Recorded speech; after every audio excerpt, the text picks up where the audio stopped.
what you need. Oh, no, no. You're misbehaving. Yeah, it's getting to me.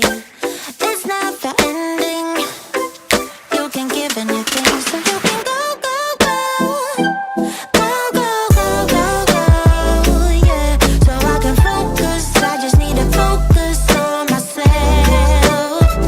Oh, you better go, go, go. Go, go, go, go, go. Yeah, so I can focus. I just need to focus on myself. Yeah, so you can go, go, go.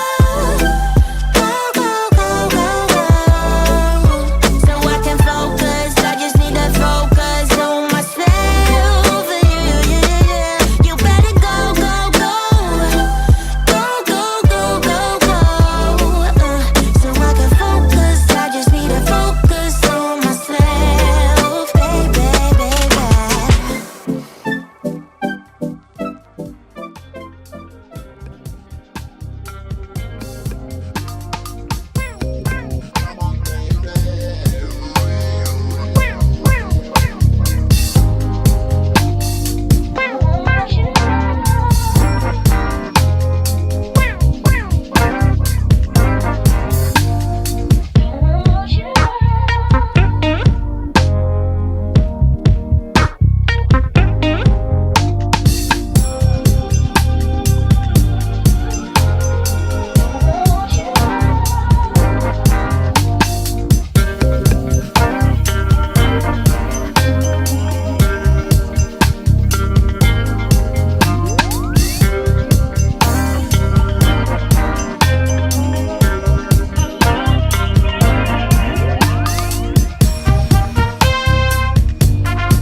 Hear it on the phone.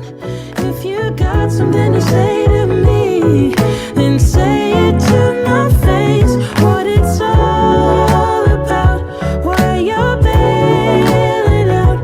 Think you owe me an apology. Just say it to my face. You're sorry. You're so sorry. You're so sorry. You're so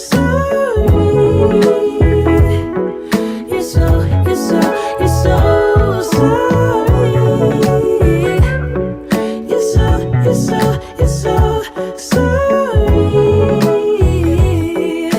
Say it to my face. You're so. And I quit my job for you, even quit some friends for you, 'cause you couldn't stand it, me all independent, so you had to have me for yourself. That was when I trusted you, when I could add up 2 and 2, when you promised we'd be together, you, me, forever. Now there's nothing left to lose. And though I understand it's hard sometimes to make up your mind in these trying times, yeah, I just can't accept you leaving me when I'm overseas with the heart so heavy. Think that I deserve the truth for once, not a guilty tone, 'cause you're not alone, yeah. You said you wanna come home, but I know you don't. So this time I won't hear it all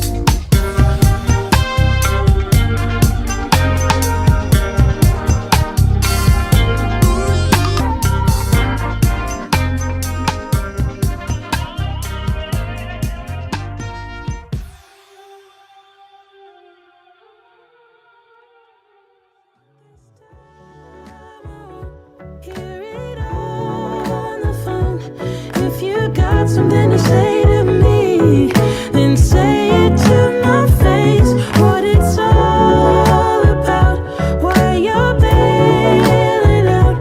Think you owe me an apology, just say it to my face. You're sorry. You're so sorry. You're so sorry.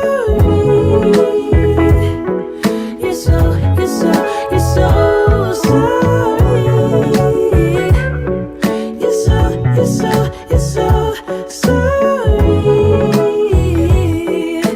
Say it to my face. You're sorry. And I quit my job for you, even quit some friends for you, 'cause you couldn't stand it, me all independent, so you had to have me for yourself. That was when I trusted you, when I could add up 2 and 2, when you promised we'd be together, you, me, forever. Now there's nothing left to lose. And though I understand it's hard sometimes to make up your mind in these trying times, yeah, I just can't accept you leaving me when I'm overseas with the heart so heavy. Think that I deserve the truth for once, not a guilty tone, 'cause you're not alone, yeah. You said you wanna come home, but I know you don't. So this time I won't hear it on the phone. If you got something to say to me, then say it to my face. What it's all about, why you're bailing out. Think you owe me an apology, just say it to my face. You're sorry. You're so sorry. You're so sorry. You're so sorry. You're so sorry. Say it to my face. You're sorry.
The Benjamin Dixon Show is only possible with listener support. Go to www.patreon.com/The BPD Show.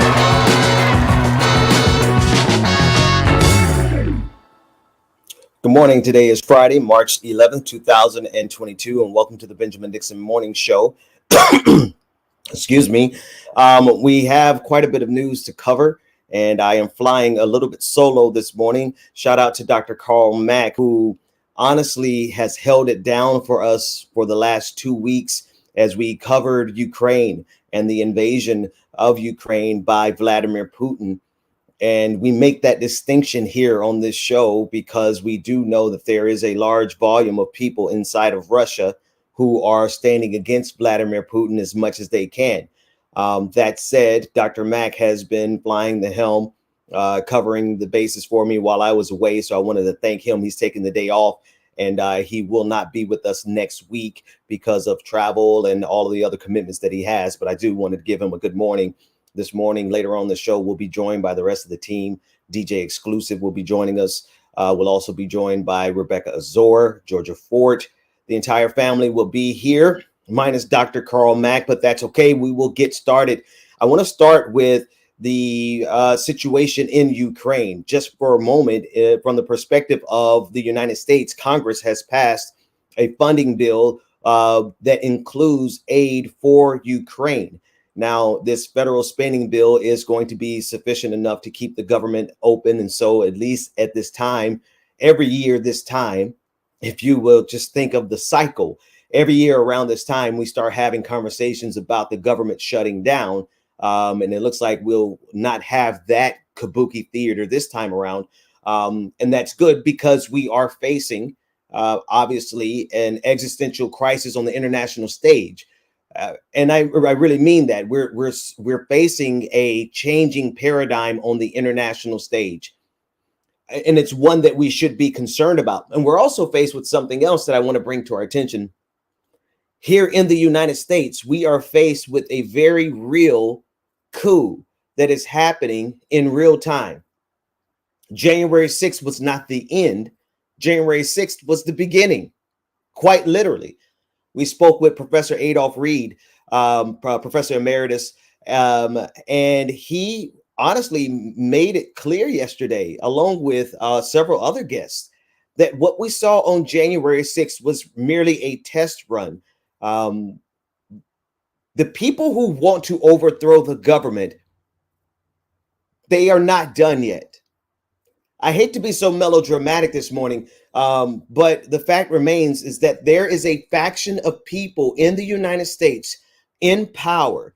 We can name some: Matt Gaetz, hell, Donald Trump, the entire Trump faction of the Republican Party, including some that like to pretend that they aren't on his side. Kevin McCarthy likes to act as though he's a balanced actor.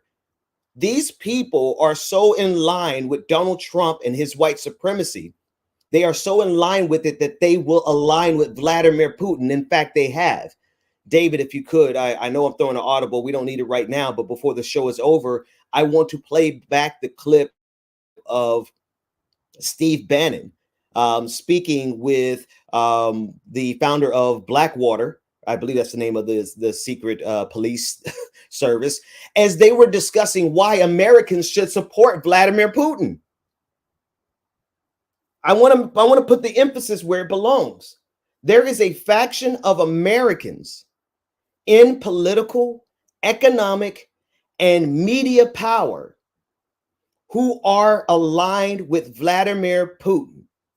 And I will always make the distinction here on this show, on this network, between Russians and Vladimir Putin, because we're dealing with the ambitions of a man who thinks himself to be a strong man, who thinks himself to be a great man, despite having to use all of the authority. He's having to crack down on his own people, folks. Let's just keep it 100. Vladimir Putin is they're getting ready to cut off the entirety of the internet. Any outside internet to the entire country of Russia. And that's because his people are dissenting. The people in Russia are fighting back against Vladimir Putin. And so he has to crack down. 5,000 protesters were arrested the other day. And, with all due respect to one of our guests who did not feel like that was a lot of people, in Russia, 5,000 people being arrested in opposition to Vladimir Putin. That's 5,000 people whose lives are now at risk, right? And so we stand in solidarity with the Russian people who are opposing Vladimir Putin as well. We want to send our love. So I know that's a long tangent away from the congressional funding bill, but included in that funding bill is aid for Ukraine. Now, here's the situation. The United States of America is always ready to open up its pocketbooks when it comes to something associated with war. We created funding for Ukraine, which we should, for Afghanistan, for the refugees from Afghanistan, as we should have. But you would notice they never have money for the citizens of the United States of America. No. By all means, let's do the right thing as it pertains to the people of Ukraine, people who need aid and support. In fact, we should stretch the limit in terms of what we do. Let's push the envelope, because we have a commitment on the international stage to protect the international order from the ambitions of this little tyrant by the name of Vladimir Putin. He thinks himself to be Ivan the Great. No, you're a little man with a big arsenal. That's all. That's simply all it is. You managed to put yourself into line of power in Russia, and you are manipulating the system to your own will. We get it. You are a powerful man, but that does not make you a great man. And even if it does, by the academic definition, not every great man by the academic definition is a good man, Vladimir Putin. And the people of Russia are speaking out. And if we can, we are going to, we have a couple of connections that we're trying to connect there. If the internet is not cut off, we will be able to bring some voices, possibly. But there is a possibility that the internet is going to be cut off because Vladimir Putin is having to crack down on his own people. Now, juxtapose that to what's going on here in the United States. Excuse me. I want to bring up, let's go to the Florida House passing the bill to form election police force. This is happening in Florida right now. It was passed. We got a chance to speak to State Senator Chevin Jones from the state of Florida. And this particular bill that we're talking about passed afterwards. Now, it's important for us to understand what this bill is getting ready to do. It's going to create a commission, an office of election crimes, creating and changing rather the misdemeanor offense of gathering ballots, absentee ballots for your friends or colleagues, or there's a misdemeanor offense associated with that in the state of Florida that is going to be increased to a felony. Here's why this is important in context of everything else we've been talking about. It's literally important because the Republican Party is playing for keeps. They are going to do everything that they can to intimidate people out of voting, all the way to the point of if they can make your mistake a felony, they will absolutely send you to jail. It is a way of making you, of having a chilling effect, of discouraging you from participating in the voting process to begin with. That is the entire point of legislation like this. We do know for a fact that there is not any significant amount of voter fraud, right? We don't have, from the people, from the ground level, we do not have substantial cases, no statistically significant cases of voters going to vote twice. It just doesn't happen. When we do find the rare occasion, it has been Republicans.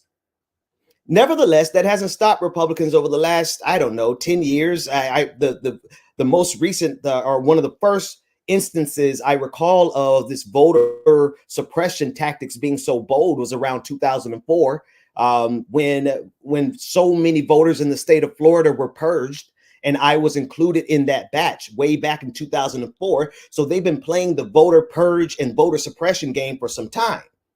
Well, now they're codifying their games into law with the force of penalty, the force of a felony penalty for making a mistake in this voting process.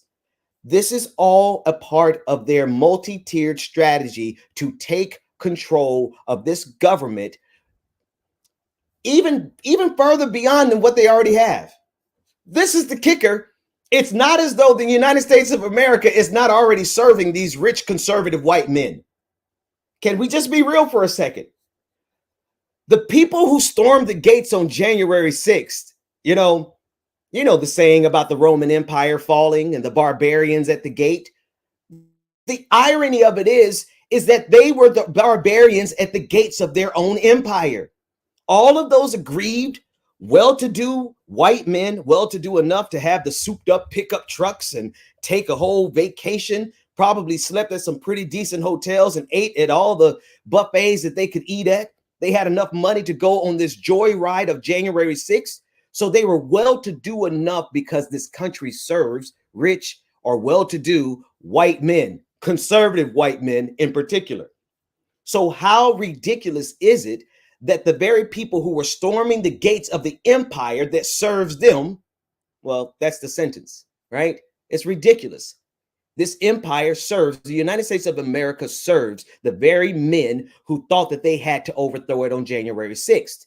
And those same people have been trying to suppress your vote at least since 2004. I mean, come on, like if we really root this in Black history, they've been trying, they never wanted us to vote to begin with. As a matter of fact, if we root this a little bit more in Black history, they never wanted us to be a whole person, to be counted towards the amount of white men who can vote. Okay, let's be very, very specific in terms of how this country viewed the Black vote. It has been a very long experiment in voter suppression. And now we're at the stage where the state of Florida is going to make it a felony in some cases with this commission, this intimidation commission. All of this is, all of this is connected. All of this is 100% connected because while you have governors like Ron DeSantis in the state of Florida doing this, you also have congressional characters on the national stage in the halls of Congress who are actively supporting what Vladimir Putin is doing in Ukraine. It is a two-tiered effort that is going on in this country, on this planet right now. Vladimir Putin is trying to change the global order. We discussed yesterday with Dr. Carl Mack where Xi Jinping is and where China is in all this.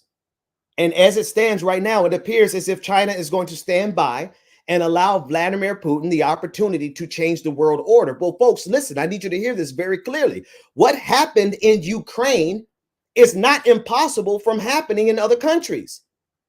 And don't think for a second that the people in power in this country love America so much that they will stand against Vladimir Putin. Quite the contrary. They have shown that they hate Blackness so much. They absolutely hate the idea of wokeness, which is a boogeyman of their own creation. You shouldn't be saying woke in the first place. White people saying woke is like anathema. Like, well, why? Why? Just leave it alone. But they hate the idea of wokeness so much that they're literally willing to turn this government over, this country over to Vladimir Putin, as evidenced by Steve Bannon. David, if you can't find it, it's on my timeline from about 2 weeks ago before I disappeared. Steve Bannon, who was one of the chief advisors to Donald Trump. Donald Trump himself, forget it, Steve Bannon. Donald Trump himself supporting what's happening in Ukraine, what Vladimir Putin is doing, right? You have Republicans who are supporting it openly, saying that this, applauding him. This is what else you have. You also have a list of actors inside the United States of America who are undermining our democratic structure, who are preparing this nation to be controlled by the same type of firm authoritarian grip that Vladimir Putin has over Russia. Those people are in power right now. Those people have no regard whatsoever for this country. They only have a regard for their perceived grievance. Because at the end of the day, do any of these people have it bad? Like, let's be real. The people who could afford to go to January 6th. I'm not talking about Jimmy down at the car wash with you who's actually working out in those frigid temperatures. I'm not talking about, Jake who is throwing trash. I'm not talking about people who are in working conditions. I'm talking about those guys who had enough money and enough savings and enough gas to drive and joyride all the way to Washington, D.C. to cosplay as some type of revolutionaries trying to overthrow. I'm talking about those morons who quite honestly got it good in this country. They are so upset about not having everything that they ever dreamed of. Matter of fact, they're so upset that you have the nerve to want to have pronouns. I swear on everything, folks. Because you want to use pronouns, they, them. These people are ready to overthrow the government, and they have aligned with the global pan-reactionary movement that is being headed up by Vladimir Putin. I cannot stress this enough. It is not an isolated event. What is happening in Ukraine will replicate itself across the globe if we don't stop it right there, and if we don't stop these traitors who are in our temples right now. All right, we have a clip. This is the clip that I was discussing. David, let's run it. And the reason that Putin ain't woke, he is anti-woke. The Russians, people still know which bathroom to use. They know how many genders are there in Russia? 2. Okay. That's all of a sudden that's not they don't have the flags. They don't have the pride flags outside on their They don't have boys swimming in girls' college swim meets. How backward. It's embarrassing. How savage. How medieval. How medieval. This is why this whole thing's a scam. It's a total and complete scam. And here's the beauty of it. I'm sorry. Are we really ready to turn over the United States of America to Vladimir Putin because of trans women? They need you to be so afraid of the LGBTQIA community, particularly the trans community, that you would be willing to serve Vladimir Putin. And again, I want to make the distinction because there's plenty of black people who have been down with Russia for a very long time. Check out Paul Robeson. Like, we're not going to play into the McCarthyism of reducing Russia down to some kind of scary communist. Russia's not even communist. Let's get that right, right? Russia is authoritarian and it's very capitalistic. They are very greedy over there. They have the profit motive over there. They have billionaire oligarchs who happen to also be white nationalists. Okay, so I just want to make that distinction. But we're not doing the Red Scare McCarthyism that you would get in times before. But we have to be very clear about what is happening. And what is happening is that there is a fear that they need you to buy into. If they can make, I swear, it is this simple now. It's this simple now. If they can make you afraid of what bathroom a transgender person goes to, then they could get you to line with Vladimir Putin. Because that's what he just said in the clip. Don't take my word for it. Listen to it again. David, run the clip. Let's listen again. And the reason that Putin ain't woke, he is anti-woke. The Russians, people still know which bathroom to use. They know how many genders are there in Russia? 2. Okay. That's all of a sudden that's not they don't have the flags. They don't have the pride flags outside on their They don't have boys swimming in girls' college swim meets. How backward. It's embarrassing. How savage. How medieval. How medieval. This is why this whole thing's a scam. It's a total and complete scam. And here's the beauty of it. All right, last thing before we move off of Ukraine and go to the next segment, we're going to go to a break. I want to point out that we do have the United States has troops not in Ukraine. I want to make sure we're clear. The United States did not deploy troops to Ukraine. The United States has rather sent troops to neighboring NATO countries. And the Biden administration is sending troops to NATO countries that neighbor Ukraine as retired soldiers volunteer to train Ukrainians on their own. So this just shows you the commitment, the amount of drive that the world is solidifying and unifying around the people of Ukraine. Let's take a listen into this clip.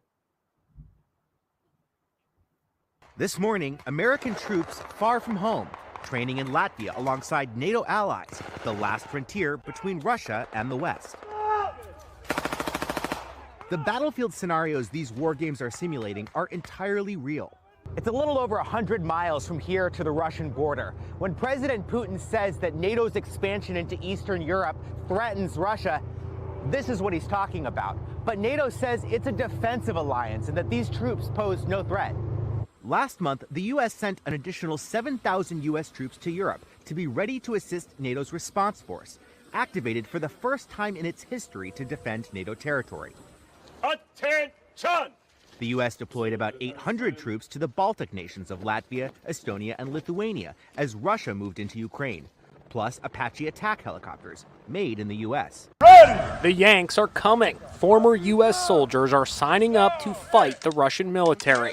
These Ukrainian resistance fighters are being trained by retired U.S. Army General Paul Gray from Tyler, Texas. He spoke with Inside Edition from a secret location in Ukraine. Sergeant Gray previously served in the legendary 101st Airborne. Me and a platoon of Americans are trying to train as many Ukrainians as possible for combat operations, for guerrilla warfare, for insurgency. And we're trying to kill as many people that are trying to kill Ukrainians. 45-year-old Andrew Bennett, a carpenter from Bayonne, New Jersey, is also volunteering. Are you planning on jumping right into the fray? Are you planning on fighting? I'm not going over there to play Rambo. I'm going over there because I'm able-bodied, I'm strong, I'm fit. I can carry people, I can drag people off the floor, I can bandage people up. About 16,000 volunteers from the U.S. and other countries have already joined Ukraine's struggle for freedom. It's turning into an epic David versus Goliath war. It's claimed the Russians have lost 11,000 soldiers and 285 tanks so far. This is the moment a Russian helicopter was brought down by a Ukrainian missile.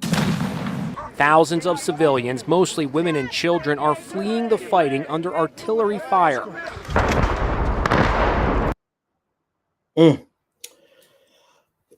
Yeah, so, you know, as we get ready to go to break, Dave, we'll take it to a break and we'll come back with On the Clock. I just want to close with this. You got to be pretty crappy of an actor to make the United States.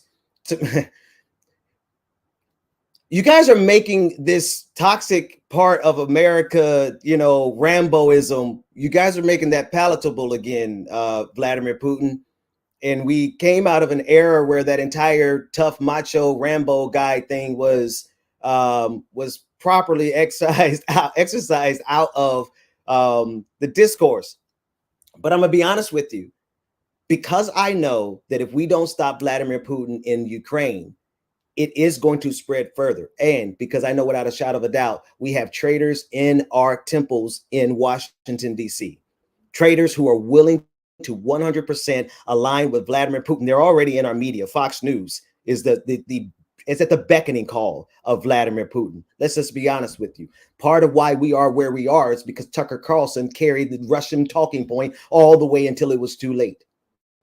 Because of that, I have to salute those fellas, everybody, those women and non-gender conforming individuals who are saying that they are willing to put themselves on the line. I don't suggest that anyone put your physical body on the line, but those who are, we salute you. David, let's take it to a break. When we come back, On the Clock, more of the Benjamin Dixon Morning Show after this.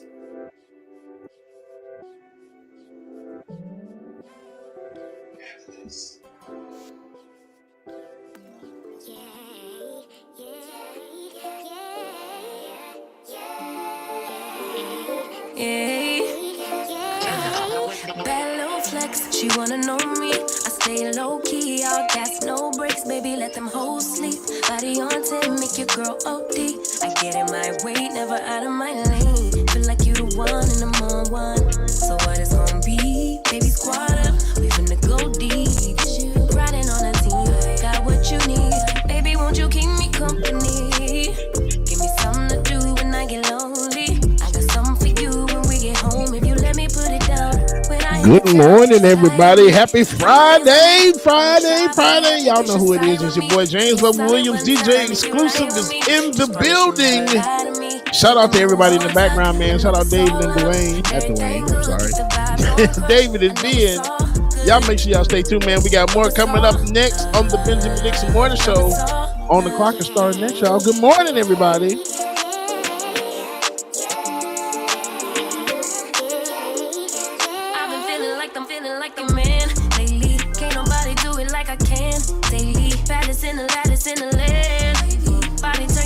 To a fanny up, I made it where I'm at on my own. Had a couple blocks in the road, but I get to the bag on the loan. I be counting stacks while they grow, yeah, you know me. Baby, won't you keep me company? Give me something to do when I get lonely. I got something for you when we get home. If you let me put it down. When I come Esther, good morning to you. Thank you. I appreciate that. on try, baby, I think you should side Boondock with me. Dragon, good morning. What's going on, brother? Just promise you never lie. Anna Hart, good morning. Samantha Court, good morning to you. Everything good, keep the vibes on. Ear Hustler, what's going on? Lauren Slaughter, good morning. No, it's all love. No, it's all love.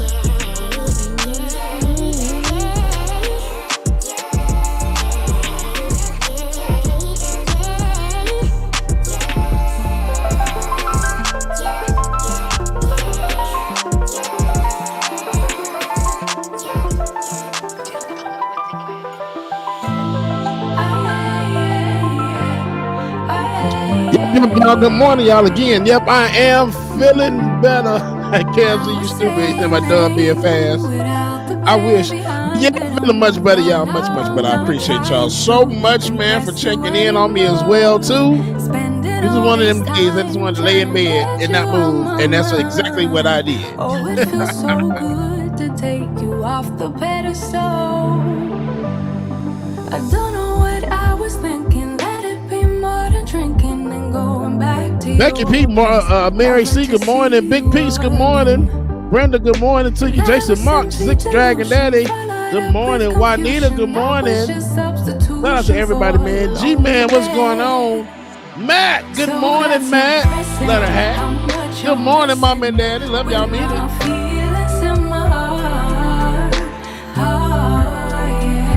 Yeah, that's impressive. How much you're messing with my feelings in my heart. Lily, good morning to you. I'm going back to the table. I know they saving us up for the stable friend of mine. Cause they know T-Tweety, what's going I on? was out my mind, thinking you were the one that it was like. Kyra G, good morning. I should've known. Matt, no, I did not. I was under a rock yesterday, so, okay. Never mind. I know what it is. I'm waiting. David, I think, said something, so I'm going to wait. David has it for me. Shoot the Dragon, good morning. Confusion, that was just substitution for a lonely bed. Tiger, what's going on, brother? That's right. Patron party tonight. Patron party tonight. Y'all don't want to miss it, man. It's going to be a good one. Yeah, that's impressive. How much you're messing with my feelings in my heart. Ron Foreman, I appreciate that. Good morning to you. David, I'm waiting. Look.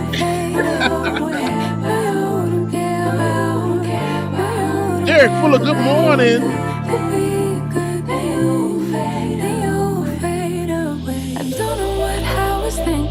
Rachel Bentley, good morning. Going back to your place, never to see you again. That was simply delusion, followed up with confusion. That was just substitution for a lonely bed.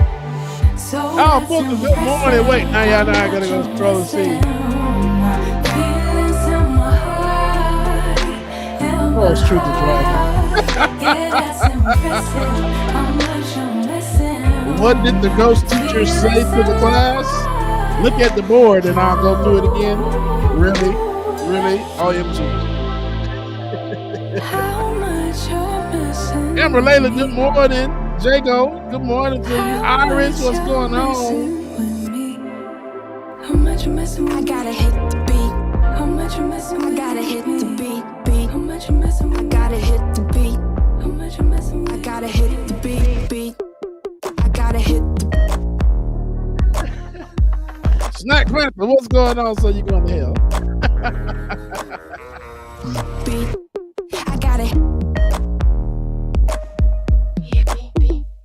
I got it. Pop that bottle, it's over. It's the end of October. Champagne on the shoulder.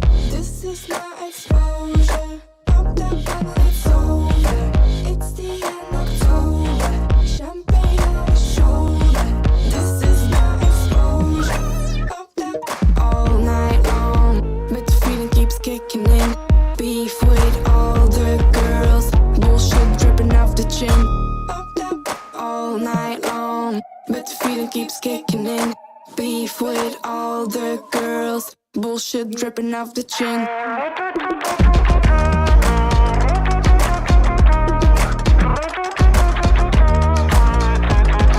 Happy Friday again, everybody. Make sure that tonight you have your beautiful face in the place. You don't want to miss it. It is going to be one hell of a paper party, y'all.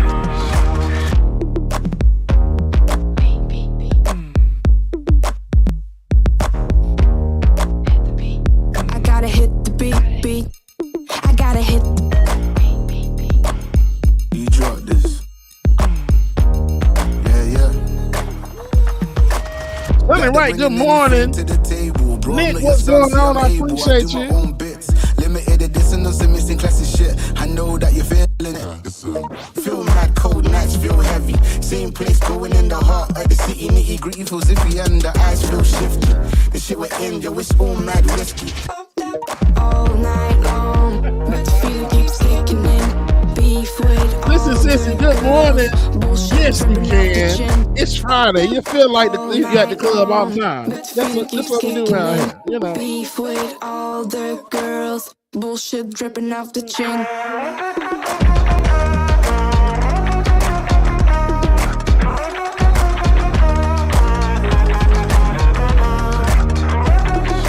Alicia, good morning. I hope you enjoyed your birthday, Alicia.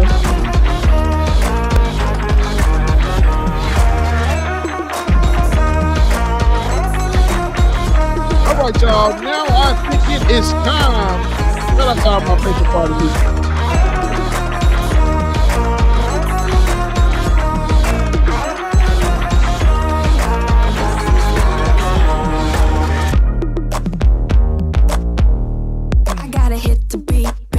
All right, ladies and gentlemen, we're about to hit the beat and go to On the Clock with Georgia Floyd. Good morning, Georgia.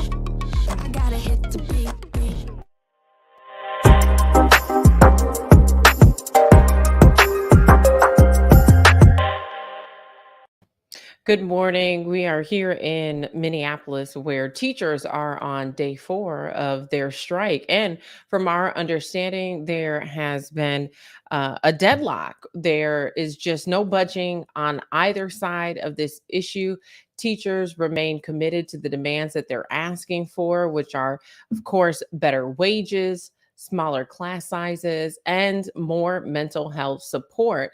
Ben, we talked about this earlier this week, and you would think by now, with an entire week of the teachers striking and the students being at home, you'd think that there would be some progress. But at this point, it seems like things are deadlocked. Right. And also with the surplus that I didn't know existed until you reported on it, Georgia, you would think that with the kind of surplus that the city has, that they would be able to find some kind of way of getting teachers what they need. Also, juxtapose that with the fact that we're always finding money to give more officers, give policing agencies more money across this country. This should not be this difficult for teachers to get what they need. Yeah, I absolutely agree. And, you know, at this point, we've seen thousands of educators and folks supporting them take to the streets. They were in downtown Minneapolis yesterday, in front of the state capitol the day before, in front of the school district on the first day of the strike. And so they've been making their way through the city, largely because they don't have anything else to do. You know, they're off for the day, but they've been accompanied by a community band that has gone along with them. And so the energy has been high. We even saw them get creative and turn a Purple Rain song by Prince into a theme song, including their letters MFT for the Minneapolis Teachers Federation. And so, or Federation of Teachers rather. So, you know, the energy's been high, but they're not wavering. They are standing the line on what they're asking for. And there's been some criticism, obviously, from parents who are they're scattering, trying to figure out where to put their children during the day, right? But outside of that, I think most people have been very understanding. They've been very understanding. I want you guys to take a listen to this clip here. This is when they were in front of the state capitol and the energy was just so high. Everybody just really committed to the things that they're asking for. Take a listen. MFT, MFT. I know I'm saying that's a guy. Y'all fighting for smaller class size. Y'all fighting for mental services and safe and stable schools. MFT, MFT. Yeah! And you just hold the line. And you be strong. Stay in this fight. It's not given to the weak, but it's given to the strong. And you are strong, MFT. You are strong, MFT. You are strong. You are strong. Hold on. Hold on. Don't give up. No matter what they say, don't give up. Hold on. You will win.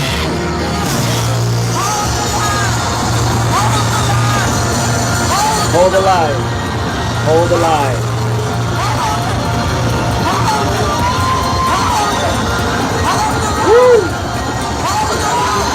I am so proud of my colleagues. I'm so proud to be MFT. I'm so proud to be union strong. Ain't nobody gonna tell me nothing different. Ain't nobody gonna tell us we're not doing this for the right thing. Don't let nobody turn you around. Hold the line. Hold the line. When you leave here and you talk to your people about why we made the decision that we made, understand this. We voted to authorize a strike, and the only one that could have called it out ain't coming to the table correct. And until they come to the table correct, we are going to hold the line. Hold the line.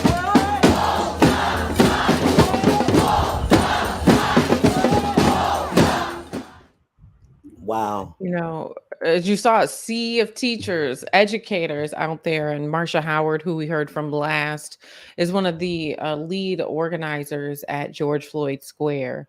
And so, you know, it's really powerful to see her in this capacity because she is an educator. She's been teaching for more than 2 decades, and more recently has become very well known for her work at George Floyd Square. But she's an educator, and so to see her lead on this issue, also, she's just such a dynamic woman, and you know, the community really trusts her, supports her, and you know, you heard her there. Hold the line. You know, she's calling for her colleagues to continue to stand. Obviously, as we go into week 2 next week, it's going to be even more challenging. Parents are feeling the burden of that, as well as the teachers. The teachers don't want to be out there making new renditions of Purple Rain. They want to be in the classrooms. Right. But I have to tell you, I was feeling that, Georgia. First of all, thank you so much for providing this coverage.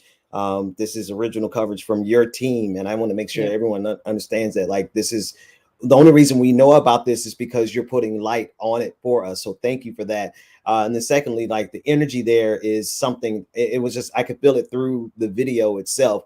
So solidarity with all those teachers and how cold it is out there, but they're not letting it deter them. So I just want to shout out everyone who's making that moment, who made this video, this moment possible, because I really want everyone in the audience to understand that there is action happening.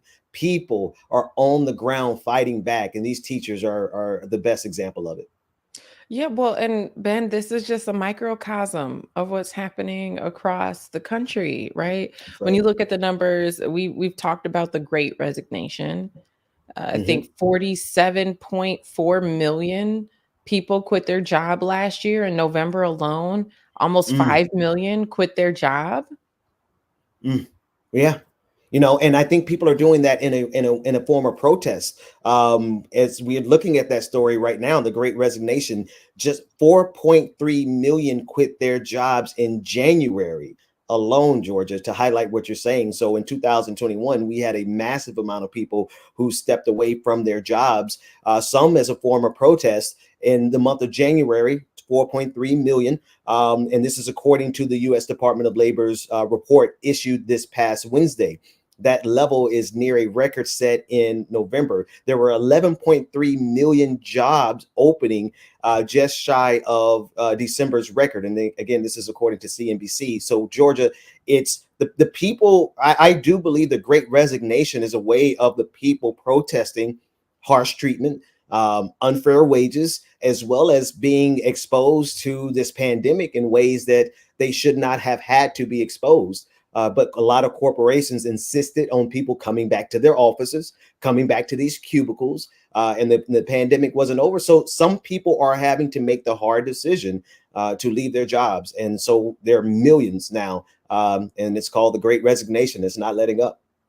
I wonder what is going to happen on the other side of the Great Resignation, because history will tell us corporations will find a way to morph into something that does feel attractive, right? Eventually, if we're up to almost 50 million people now who have quit their jobs, combining the amount of people who left last year with the new numbers we're finding out about from January, like how are these corporations going to convince people to come back to work? I mean, is it going to be better wages? Is it going to be a 4-day work week? Is it going to be work from home? Yeah. Is it going to be equity in the company? You know, what are the things that corporations are going to be forced to do, right? And it's unfortunate because they'll do it. They can do it. They have the money to do it. They have the flexibility to do it. That's right. But That's right. historically, corporations have created cultures within their workplace environment that is not very equitable. That doesn't allow people to have work-life balance. And in the middle of a pandemic, that doesn't allow them to keep themselves or their family safe, right? We have operated in a society where these corporations force us to put them before our own families. And people are tired of it. That's right. And I think it is a 100% a system design. It's not a flaw. It's a part of the system to treat workers the way corporations are used to treating workers. And because such a large percentage of our working class are literally in these worst conditions, you know, you think of Amazon being one of the biggest employers in the country. We already know how those employees are treated. We have a video of the urine bottles because they work so hard, they have to urinate in bottles. You look at Walmart, one of the biggest employers in the country, and we see how they're treated, unable to unionize. So, of course, when now you put people, it's one thing to treat them horribly, but now you're telling people to put your company over their lives and the lives of their family. And the American people said no. And when you think too about like the amount of money, you know, like think about this, like, hey, if you're going to give me $28,000 to work for you for the year, guess what? I can make that selling Slim Tea on Facebook. You know, like at this point, if you're gonna pay me, you know, $12 an hour, I can make that selling t-shirts on an e-commerce website on Instagram. Like at this point, people have options. The internet now, you know, we talk about America being an open market and like, you know, the American dream, like if you come here and you work hard, that American dream, I think people are reinventing that because the internet has made it so easy to go to market. You know, you can publish an e-commerce website with a couple of clicks. You can do drop shipping where you never even have to go out and buy materials. You can just sell them one by one and companies will deliver them for you. I mean, the technology that is out there to help people get to market with whatever their dream is. It's so advanced now that the startup costs for businesses are very, very low. And so what is holding people back when so many people, right? We talked about Black professionals in corporate America who had their side hustles. Like that was such a big thing before the pandemic. Like, oh, you got a side hustle. People are turning their side hustles to like Into their their real full-time name. hustles, and they're That's doing right. well. People's gifts are making room for them. And so it will be really interesting to see how many people decide to eventually go back, maybe because they don't make it in business long run, or they want more stability, right? But how many people are going to stick this thing out? And in 10, 20 years, will the landscape of the economy change? Will some of these new startup businesses that were birthed in the Great Resignation be big enough to compete with some of these huge corporations? That's right. That's right. That's right. And I think you're hitting on all those key points, Georgia. We're at a turning point, right? Because the economies of scale, what it costs for us to get into the game and to go to market, like you said, well, they've made it pretty cheap. Competition did that much. I'll give capitalism that much. It is a lot cheaper for us to get to market for a whole lot of industries. But at the same time, we're fighting against the headwinds of institutions that have so much money and so much wealth to be a barrier to entry. So we're really at an inflection point where people are making the decision for themselves to say, you know what? Maybe we can take our chances fighting against these big corporations with our small business, because we have all these technologies that give us the opportunity to compete. So I know we're saying a lot, but I'm with you 100%. If the Great Resignation leads to people being free agents and not being tied down to corporations who want to make them work 60 hours a week for $28,000 a year, then I salute every single one of them. Go start your LLC today. Right. And the next generation, I mean, they are very committed to work-life balance in a way I've never seen it. I was a manager That's for right. a very short period of time, and every time we did an interview with someone who was born in, the late 90s or early 2000s, their non-negotiable was a 4-day work week. They refuse to work 5, 6, 7 days a week. They're just not going to do it. No way. And I don't think I've ever had the pleasure of working a 4-day work week, but it should be the new normal. I mean, there's so That's many right. things about the way that our labor industry is designed that is just wrong. Don't get me started on parental leave, maternity That's right. leave, and how we are centuries behind other Yeah. countries, and how other countries who are allegedly centuries behind us are light years ahead when it comes to those kinds of leaves. But I digress. I'm excited about what this means for the future of our country. If like out of all the things, that's happening that I'm frustrated about and concerned about and that just weighs on me, this is the one thing when I look at these numbers and the Great Resignation, I'm excited about what that means for the future of our country and how it's going to change the landscape of these corporations who have had a monopoly on our economy for so long. That's right. So yeah, we'll see. We're gonna continue to keep our eye on it, and I'd be curious to know if you're watching now, if you have quit your job, leave in the comments what made you quit your job and what are you pursuing now? Like, what's your plan? What do you hope to do? What are you focusing on now? And do you feel encouraged that you'll be able to maintain that in the long term? Love it. Love it. That's the question right there. Yeah. So Ben, I mean, you even could be, I wouldn't say a testament to quitting, but you've been maintaining your own company. Oh yeah. Do you feel hopeful that this paradigm shift is going to work in your favor as an entrepreneur? Yeah, no, I mean, it already is, right? Like, let's just be realistic. So because of the pandemic and because so many people were working from home, even mainstream television networks, they were reduced down to webcams. And so we were able to get a little bit of an advantage in terms of getting an entryway into the entire conversation about media because of the normalization of COVID and everybody working from home. That is one part. But then the second part is working from home is so much more efficient in the first place.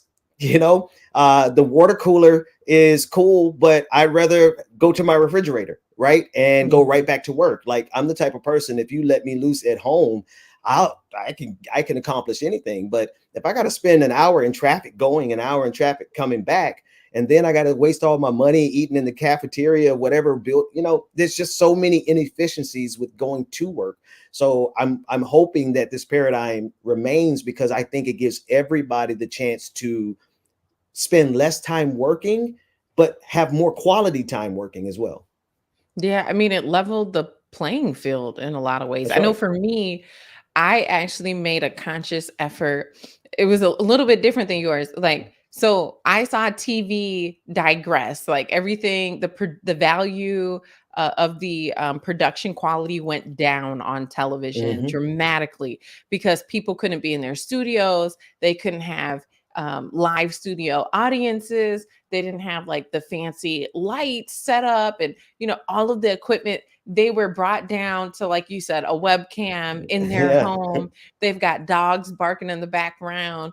Their, spouses walking in the background. And so for me, I actually made a conscious effort that here's the time where now me just going out and filming is going to stand out. If I go out there with my camera at a time when people are in with a webcam, now suddenly the quality of my video production stands out.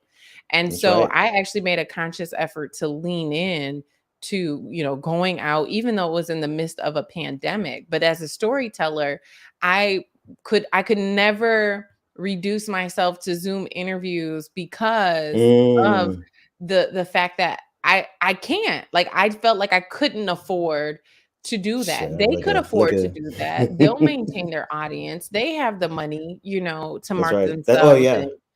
But I felt like I couldn't afford to do that. And so people would ask me all the time, like, can we do it by Zoom? And I'm like, nope.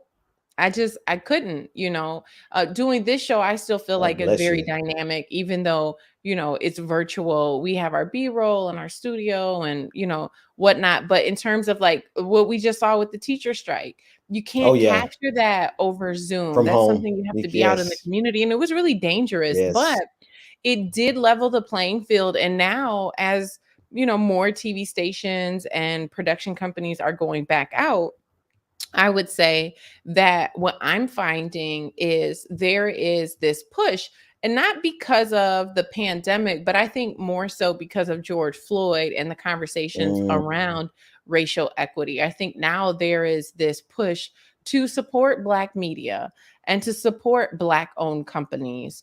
And at a time, if we would have launched our businesses, 10 years ago, I don't know if some of these new Black startups would have the buy-in and the support of corporations or the public. But because there's been this huge emphasis on racial equity, I think that things that were not possible suddenly are. People are seeing why they need to support women-owned businesses, Black-owned businesses, businesses owned by people of color. They're seeing these huge, wealth gaps. And the only way to close them is either support our businesses or pay us, hire us at higher wages, allow us to have a seat at the table in the C-suite. How many of these corporations still have a board of directors that are entirely white, still have C-suites that are entirely white and almost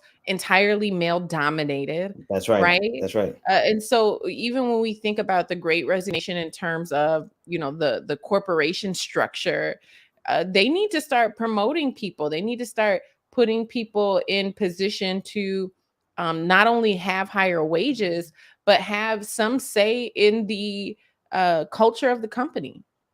That's right. No, absolutely. And I was reading one of the comments saying that we should be encouraging more participation in the workplace. But I'm going to be honest with you, it's both and. Like, we want unions to flourish, to grow, union strong. And we support these teachers out here, but we also support those people who say until such time we find acceptable jobs, we don't have to give our labor for something, for an unlivable wage, Georgia. Yeah. So Yeah. And the conditions. I've been on so many workshops where you go into these companies, they want you to give a presentation. A lot of times my presentations are on changing the narrative. Before that, I would work with teams that would do presentations on diversity, equity, and inclusion. And there's always this awkward moment where, as a truth teller, you just have to keep it real. And I kid you not, every single time I have to present for a company, there's always this awkward moment where employees end up asking this question, about well, it's not changing. What am I supposed to do? What if I do? What am I supposed to do if I recognize our company's causing harm in the Black community and I feel like we're a part of the problem? What am I supposed to do? What am I supposed to do when I've done all the things but I can't get promoted? Like you'll get these really direct questions. And I always start by trying to offer some solution, some advice, some encouragement, something to keep them hopeful about their position within this company.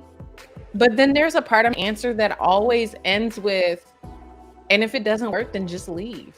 If you feel like your company is causing harm to the Black community and you're Black and you try to fix it from the inside, and that's not working, and you try all the things, and it's been 20 years, maybe you might just want to leave. Maybe it's not going to change. Maybe you're not going to be the catalyst. Maybe you're not going to be the one. Maybe the company's not going to stop causing harm. Maybe if none of those things work and you tried all the things, maybe it's just time to find a new job. And obviously, a lot of those companies don't hire me to come back, and that's okay, because that's not what I'm here for, But I'm here to tell the truth, and that is the truth. And it's not just my truth from my perspective. Yes, we should be encouraging people to participate in the workforce, but we should also be encouraging these corporations to recognize 50 million people ain't leaving for nothing. 50 million people are leaving because you're not providing a livable wage, because you're exploiting their labor, because they can't unionize, because the cultures suck. Because yes, you say you want equity and you want diversity, but you're not creating an inclusive workplace. So why should we encourage people to subject themselves to modern day slavery? You said a word there, Georgia. Nobody has to. This might, no, I was going to say something, but I'm not. I'm going to hold it. Georgia Fort, thank you so much, sister, for everything that you do. We appreciate it. Absolutely. I just looked at the time. I'm like, well, we're on the clock.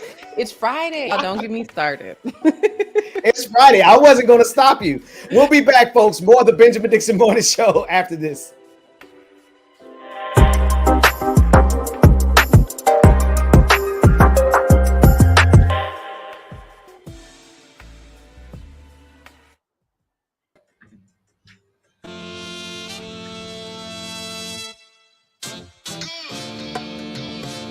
Yeah. Ow! Yeah. Y'all think too small. All right, y'all. Make sure that you stay tuned. Yes! That's dope as hell.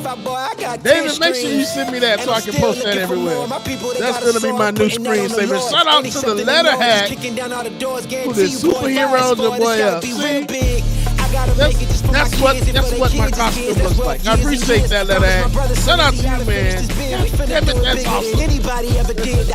Yep, and I got the perfect place for it. Right there. That blank space on my wall, that is going right there. Shout out to the letter hack again, man. That's dope as hell. Woo! To shine, I think it's my time to careful them dollar signs like lights, they'll blind you. Let me rewind to back when I was broken, I couldn't acquire 2 cents, and now I got 2 rents. They was sleeping on me, homie, must have got too big. All right, y'all make sure y'all stay tuned, man. We got more coming up next on the Benjamin Dixon Morning Show. Shout out again to the Letterhead for that dope ass drawing, man. I cannot wait to print that and film it. And hang it. And shout out to everybody in the chat room, man. Make sure that y'all have y'all faces in place tonight. Patron party's going down. If you remember how it was last week, it's going to be a million times worse this week. So you know what it is. Good morning again, everybody. I gotta do it big. I gotta do it big. I gotta do it big. Gotta do it big. That's the only way to live. Come on.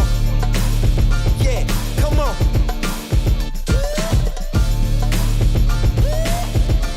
Right, Tiger, I like it.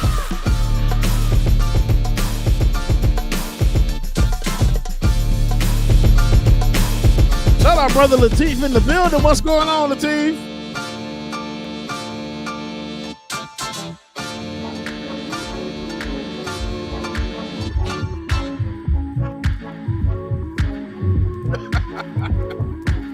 Being so old, I just want to put that out there. Being old as hell. FAL Flow Dragon, good morning. Smash, good morning to you. Off my cargo. It went a little bit far though. And then blew my top off. You know, Lee, Six Dragon Daddy, I don't. First of all, I don't know what the hell of the NFT is, and I have not taken my time to research it. So I have not invested. I wanted to look at it right now, so yeah. I need real world stuff right now. Look. Well, you got your thoughts. I'll be in there deep. What about your heart? Melanie Dennis, good morning to you.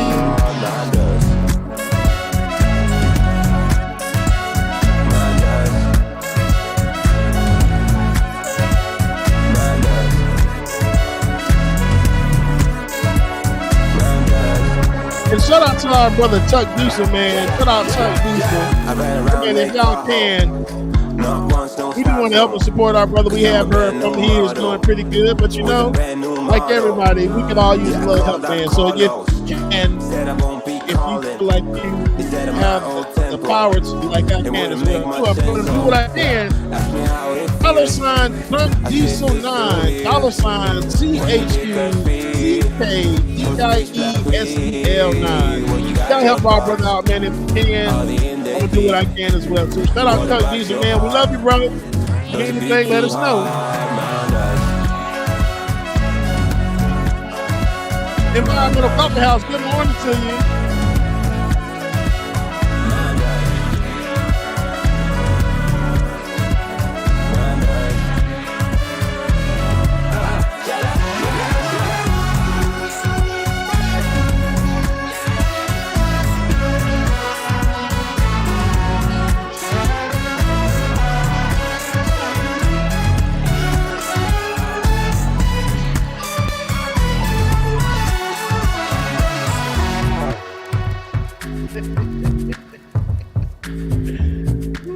Gonna hate me for this video. Hey y'all, tell y'all why my stomach was hurt yesterday. So yesterday at 8 o'clock, it was very time consuming, especially when I went back for seconds.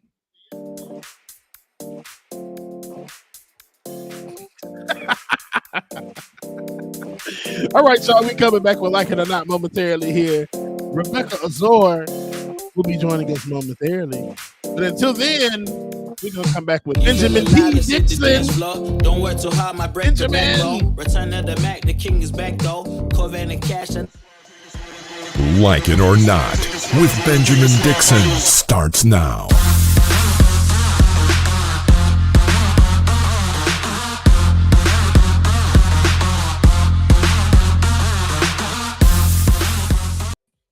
I didn't know we was rolling the intro yet. I didn't either. But good morning. Damn it, David. Good morning. Good morning. Good morning. Good morning and welcome to Like It or Not, where we're free to tell the truth. Did not care who doesn't like it. I forgot what Dr. Max says, and we don't care if you don't like it or not. Like, what? He was like, I don't give a damn if you like it or not. Like it or not. It is Friday, March 11th, 2022. We're waiting on Queen Azor. Well, actually, no, it's appropriate. You wait on queens. They take their time. She's doing whatever she does. She'll be here exactly when she gets here. Queen James, Elizabeth what's going on, man? on time, so you know. There you go. I thought maybe you were talking about my daughter. But, yeah.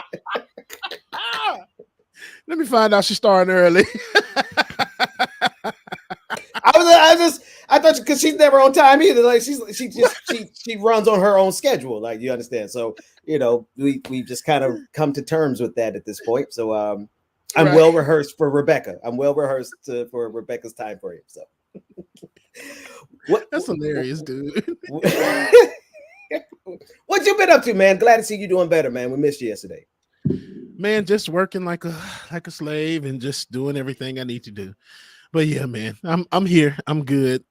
My stomach was bothering me so bad yesterday. I'm just like, I just need to sit down somewhere. So that's what I did. I sit down somewhere. I hate being the shit. It's the truth. You know, they say you're working like a Hebrew. Like, yeah, working like a Hebrew.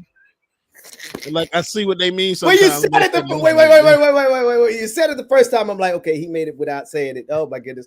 This is you guys have to forgive us. That's a saying that we picked up from church. And I'm not sure it's an appropriate saying, but it's definitely one I picked up from some of my pastors whenever they worked me as a musician and didn't have enough to pay me. They would say that they were working me like what James said. I'm not going to say it again, James, because I'm not going to get canceled. You get canceled on your own time. That's it. Is that a cancelable offense? I mean, let's be honest. I don't know anymore. I don't know. I'm just in the realm of. It just everything is a cancelable offense if you ask me. Everything, it's just the way we live. I wipe my ass from the back, from the front, so it's a cancelable offense now. So you know, but I do understand you, man. You never know these days. Everything is cancelable. You know, so you're right. Okay. Wait.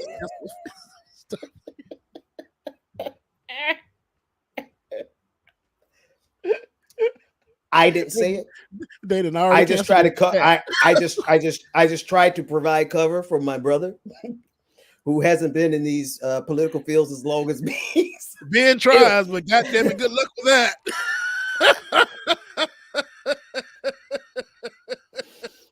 And I'm the one without the good microphone today, so good luck with it. Honestly, you sound really good. I thought you had your mic on at first. I was like, dang, this sounds good. I don't have my mic today, man. I left it in Jacksonville. I got David popping in like Puerto Rican Poppy over here. Yo, mute David.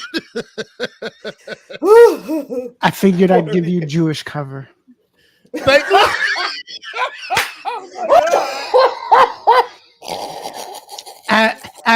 As an agnostic Jew, yeah, there's no anybody that's going to label this segment as anti-Semitic. It's not. Oh, David! It's said in love. I didn't do it. That, man. I just want the record. I just need the record to reflect that I was trying to avoid. But do you know how many times, God bless him, my pastor, I'm not going to call his name, but God bless him, he's not with us anymore. But that man used to always say, yeah, I'm going to work you like a Hebrew slave. And I was like, Pastor, that's anti-Semitic. You can't say that. He kept saying it anyway. He didn't care. Still said it. You know, it's a lot of pastors they out here saying, and I'm like, what does it mean? And after fellow more research, I'm like, oh, that's what you mean when you say that. Oh, yeah. So anyway, thank you for the Jewish cover, David. I think we should move on here. Speaking of other cancelable offenses, there's a January. wait, no, we got three. We have three stories here. Okay. James, the other day we covered the story of the person who got 36 months because of the Charizard Pokemon card.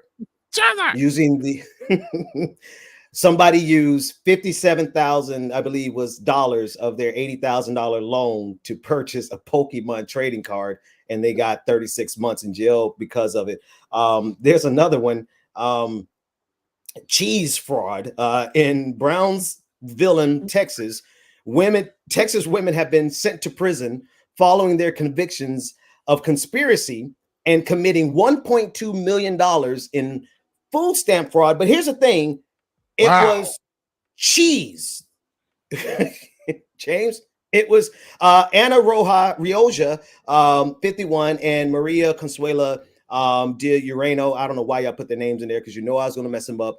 They both pled guilty in May to conspiring to commit and committing SNAP benefits fraud. And beginning in February 2016, the investigation revealed the two and other co-conspirators exchanged SNAP benefits for cash by using a point of sale device at a local market, et cetera, et cetera, et cetera. Now listen, I'm going to be honest with you.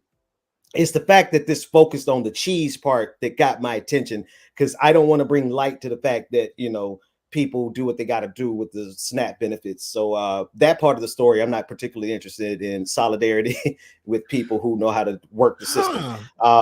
But why cheese though, David? I'm curious where the cheese part. And I'm looking at this right there, that top line, David, that you just highlighted. Urano's fraudulent purchases total to approximately 49.1 tons of American cheese slices, 22.3 tons of pinto beans, 1.6 tons of Folgers coffee, so specific. 1.4 tons of instant mashed potatoes, and over 5,000 gallons of mayonnaise, which she would sell to partner and transport to Mexico. That's what I knew that it was. I'm like, y'all got to be moving this product, man. Bro, wait, bro. It's got to be some more to this story. Like, God, it's got to be some more to this story. They got a whole restaurant down there in Mexico using government cheese, bro. They're taking government cheese from America and going down across the other side. Hey, man, they got to hustle. But what Mexican dish got cheese? You know what? I'm going to leave it alone. Not going to touch it. Not going to touch it. I got to read a little bit more, man. I think I know. Go ahead, man. The investigation discovered 715 fraudulent transactions. You already said 83 of them were SNAP benefit, and the fraudulent purchases total approximately 41.9 tons. See, this is the thing. I'm with you, James. I'm not sure what recipe takes American cheese. That much American cheese. Unless they were melting it down. It's just the whole conversation can go so left, bro. I'm like trying not to touch it. It's like if you melted it down to make like a cheese sauce or something. That's the only thing that I can think of. But I'm just like slight. And the other part of me thinking that, okay, maybe they're helping somebody out. Maybe they're helping an area, a neighborhood or something. That's a lot of restaurant, bro. Man. Yeah, it is a restaurant. Now, listen. If they're feeding the people in the community, then solidarity with them even more. Like, shout out to y'all but I don't think that's what they're doing. I think they got a restaurant chain that they try to supply food for, bro. Bro, 5,000 gallons of mayonnaise. Mayonnaise. That's the whitest restaurant in the country. Anyway, the Kardashians. I'm gonna pull this one in here now. Let's do this. Gosh. Go to cheese to the Kardashians. I mean, I guess it is a good pivot.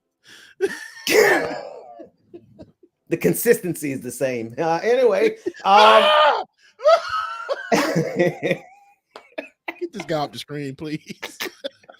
Kim Kardashian has some advice for you, for all of you lazy people who don't know. And I'm assuming, David, you have this clip because I saw it in the spreadsheet, so I'm going to go with it. For all of you lazy people who don't know how to put in an honest day's work and work your butts off is hard.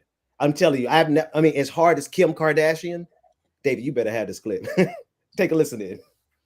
The best advice for women in business: get your fucking ass up and work. It seems like nobody wants to work these days. That's so true. You have to surround yourself with people that want to work. Have a good work environment where everyone loves what they do, because you have one life. No toxic work environments, and show up and do the work. I mean, I feel like it was like the whole thing. If you listen to the whole thing is like pretty good. But I'm just like, coming from the Kardashians. Come on, man. Listen, the toxic work environment thing. Absolutely. Listen, you do not have to go to a toxic work environment. She's absolutely right there. But I just have a little hard time taking advice on hard work from people who I'm sorry, I don't know that they know what a hard work like, dude. I just can't get from rich socialites who eat caviar for, because it's Tuesday morning at 3 a.m. They just get caviar and go eat, rose, telling us about working hard. It just don't sit well with me. Right. And granted, I think, they may work hard, but I don't think it's like the work hard like most Americans have to go through. That's it. Yeah. Yeah, because our work hard is way different from they work hard. They work hard is just getting on the phone and making a couple of phone calls. Our work hard is getting our ass up at 6 a.m. in the morning, fiddling around, making meals and doing all kinds of extra stuff just for $10 an hour, or just to survive paycheck to paycheck, or pay enough money to get gas in the car. That's what our hard working is. Y'all ain't never had to deal with that a day in your own life. Let's be honest. Come on, man. My hard work got my feet looking like, bruh, the movie Glory. Have you seen the movie Glory? I put in so many miles, dude. I'm talking about like covering stories. I just think about how many miles I've walked covering stories alone. And my feet look like they've been through World War III already. Like, that's hard work, Kim. I just, don't get me wrong. I get it. She probably stays up 24 hours when she's in a photo shoot. Yeah, we stay up 24 hours because we ain't have nowhere to sleep that night. You know what I mean? So it's just a different kind of level. Well, you had of hard. to say photo shoot. You could say like when she doing her like attorney stuff or something. Because I will say she has made some moves with some of her attorney stuff. I give her that. I give her that. My dog, you know what? Photo shoot. Well, listen. No. Okay, so now I'm gonna flip it. I'm gonna be because she's actually going through some stuff right now, and as much as it's annoying to hear extremely rich, beautiful people say that we plebeians have to work harder, at the same time, her boyfriend, her ex-husband, did you see the video he made about Pete Davidson? Did you see that insanity? I have not watched it yet. I honestly, I know it's been off for a minute. I haven't watched it yet. Man, I don't know. Yeah. So she can, shout out to Kim, solidarity. Like, we don't want you to be going through what you're going through with your psychotic ex-husband, but at the same time, like, hard work, like, Whew, you might want to think that one through again before you run that clip. What else we got, James? We're gonna be through with all the stories. We're gonna be done before Rebecca get here. Hey, that's excuse me. That's why Rebecca was like, "What we got left?" I'm like, because she's gonna come in and talk for about 30-45 minutes about a story anyway, so that's okay. At least we but I thought I heard her laughing in the background. Oops, she's not here yet. All right, let me see what else I have on my list. Go ahead. And speaking of Kanye, what I will say, like, I've been hearing that Donda 2 is boo-boo garbage. I haven't heard. I'm like a lot of the critics, man, because nobody has it yet, but a lot of the critics that have gotten that stem player, that video was terrible. But a lot of people that have gotten a stem player, they like the little player is really cool. But the album, the tracks, you can tell everybody's saying that they're all unfinished. And it's just like, it's like a mess. So Dang, Kanye. Yeah. Damn Kanye. Mr. Old Kanye. Old Kanye. I missed the Kanye that was nervous on stage saying George Bush doesn't care about black people. That's the Kanye I miss, man. That dude was a real one right there. I don't know who this new dude. He was acting. That's all. He was nervous. He was like George Bush, but he was good about white people. It was the truth. Did you know? I don't know how many people noticed after that happened. George W. Bush came out and said that was the worst moment of his presidency. Yep. Did you know that? Yep. This is the man who presided over 9/11. Said that Kanye West was the worst moment of his presidency. Anyway, I got time for these conservative Caucasians. I don't have time for y'all today. Let's pull up this. Let's pull up this next one. What is this? Walker versus Bobert, raining Bush BS. Is that appropriate for the live show, David? You might want to jump in here before I call something inappropriate. Right. Just we get canceled. I think the only bad language it has is BS, like actual saying bullshit. So I think we can play it. It Okay. was meant for the after party, but we can roll it Well, so that so Rebecca's not eating and gets grossed out during the real after party. Okay, Right. okay, and then what about the clip from Olay? Do you think she'll mind if we play that in the live show, or do we need That to put one that let's in do in the after after. No, that one let's do in the after Ah! party. Not for Olay's sake, just for the show's sake. Yeah, let's do that for after party. Because I was hoping if we was wondering if we were going to play that one. 'Cause I was like, Olay. Olay. Okay, hold on, give me 2 seconds. I'll pull the other one though. Okay. In the meantime, though, Oh. What is this? Oh yeah, yeah. Play it. Play it. Freedom Friday, folks. Over 25 feet of water where there was once city streets and thriving neighborhoods.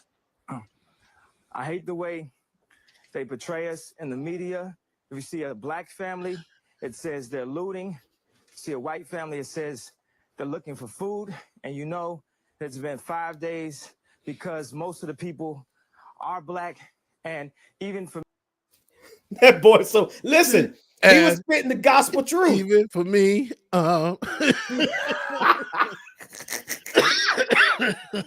Wait, put him back up there, David. Why'd you take him down? He's just about to get to the good part. Yeah, keep playing. Keep playing it. Our business manager right now to see what is the biggest amount I can give, and just to imagine if I was down there, and those are my people. That's right. Anybody out there that wants to do anything that we can help with the setup, the way America look at Mike Myers, the poor, the black people, the less well off as slow as possible. I mean, this is Red Cross is doing everything they can. We already realize a lot of the people that could help are at war right now, fighting another way, and they've given them permission to go down and shoot us. That's right. And subtle in many ways. He said, I don't have enough cocaine. I don't have enough cocaine for this. What the hell is going on right now? And remain in the area. The destruction of the spirit of the people of southern Louisiana and Mississippi may end up being the most tragic loss of all. George Bush doesn't care about black people. Please call. Chris Tucker. America and people have been stepping up. I missed that Kanye. The most tragic loss of all. I missed that Kanye. Doesn't care about black people. And it was just so natural when he came off with it. George Bush doesn't care about black people. Oh man. Listen, that's the Kanye the world needed. I don't know what happened between then and Donda 2. I guess we do know what happened. He just, a lot happened, man. So, but it is what it is. Shout out to Kanye. Stop being an asshole to people, man, and everything else will work itself out. James, you want to take a little quick break? Give Rebecca a little bit more.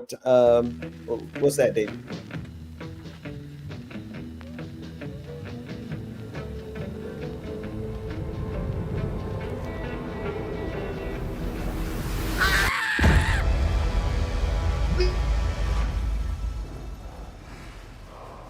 Oh, shit!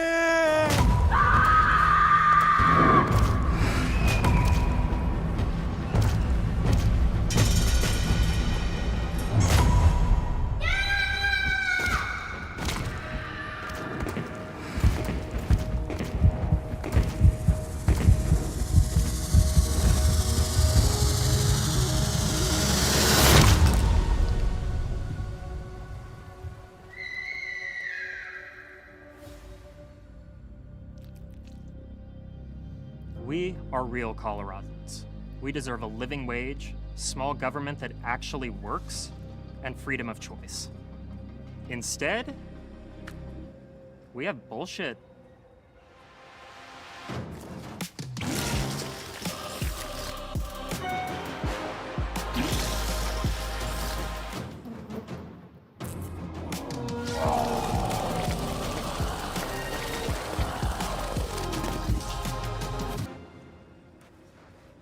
Don't you ever wonder where it's all coming from?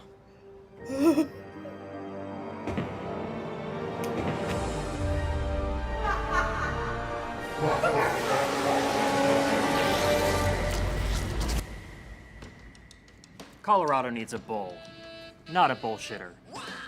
I'm Alex Walker, and I approve the shit out of this message.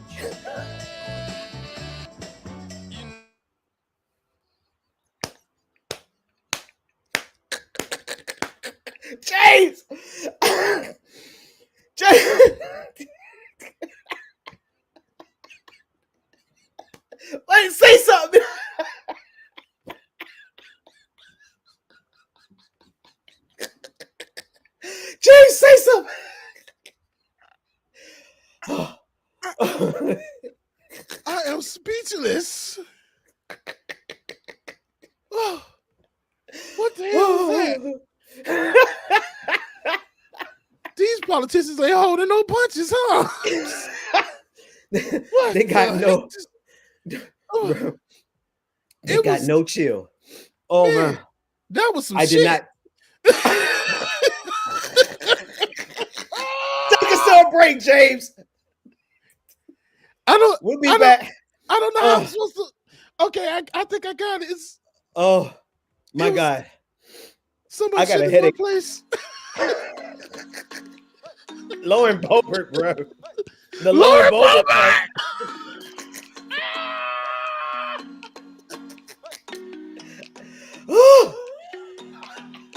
We'll be back after this break, y'all. Help me, please. Oh my God, today. As the video plays in the background as B-roll. Don't got nothing on you. Don't got nothing on you. That was just out of OMG.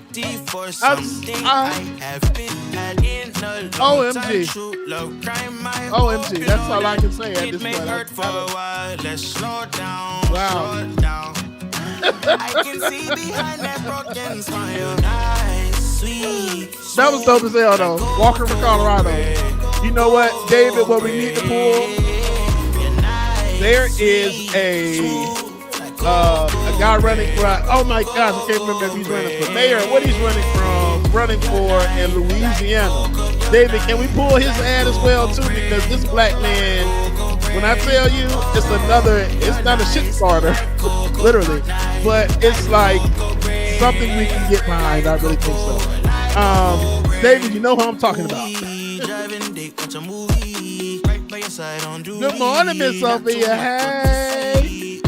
David, let me see if I can find out his name. I know somebody in the Chambers. Gary Chambers, I think his name is, David. Yep, Gary Chambers Jr. Yes.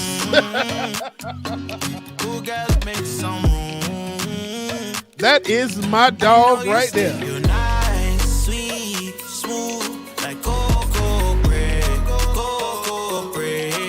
Y'all make sure y'all stay tuned, man. We have more coming up soon.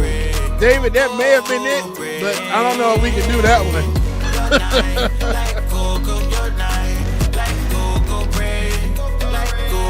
Indian Brown, good morning. One Source Productions, good morning to you. Yep, Lee, that's right. He burned that damn Confederate flag. That's exactly what he did.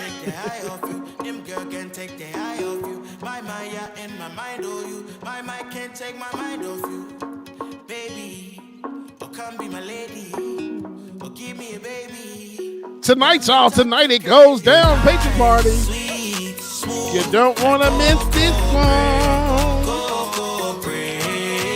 Mara Cerise, good morning to you.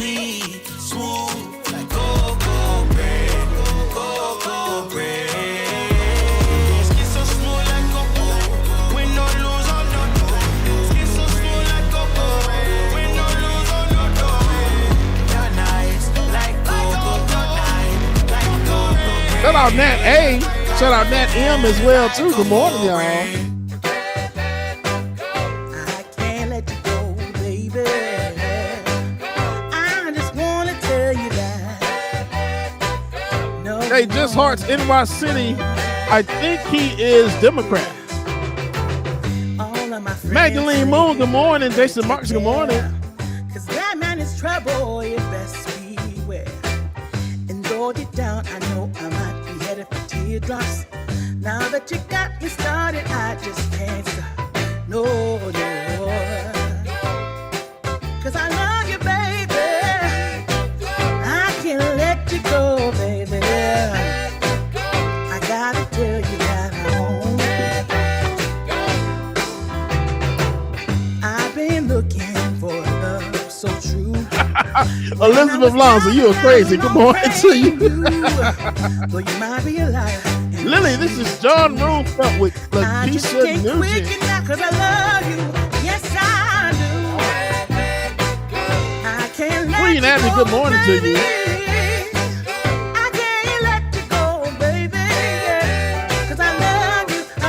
pleasure, Just Hearts.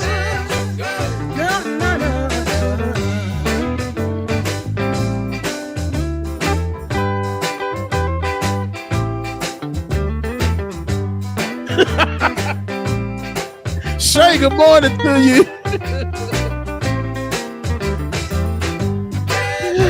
Rhonda Smith, good morning. Mac Panther, you stupid. Hit me a 9, good morning. Can't let you go, 'cause I love you, yeah. There was a time I didn't have romance, but after I met you, I felt it was my chance. When nobody tells me good things about you, baby, I'm gonna stay right here. All right, y'all, welcome back to the screen. My brother from another mother. I'm guessing that he's ready. Can't let you go. We ready, Shit man. starter and rebel rouser, Benjamin Dixon. not the kind of shitstorm we just saw in that political ad from Walker for, was it Colorado? Colorado, yeah. Yeah, That was move to Colorado. I say he's that's with the shits. Wildest.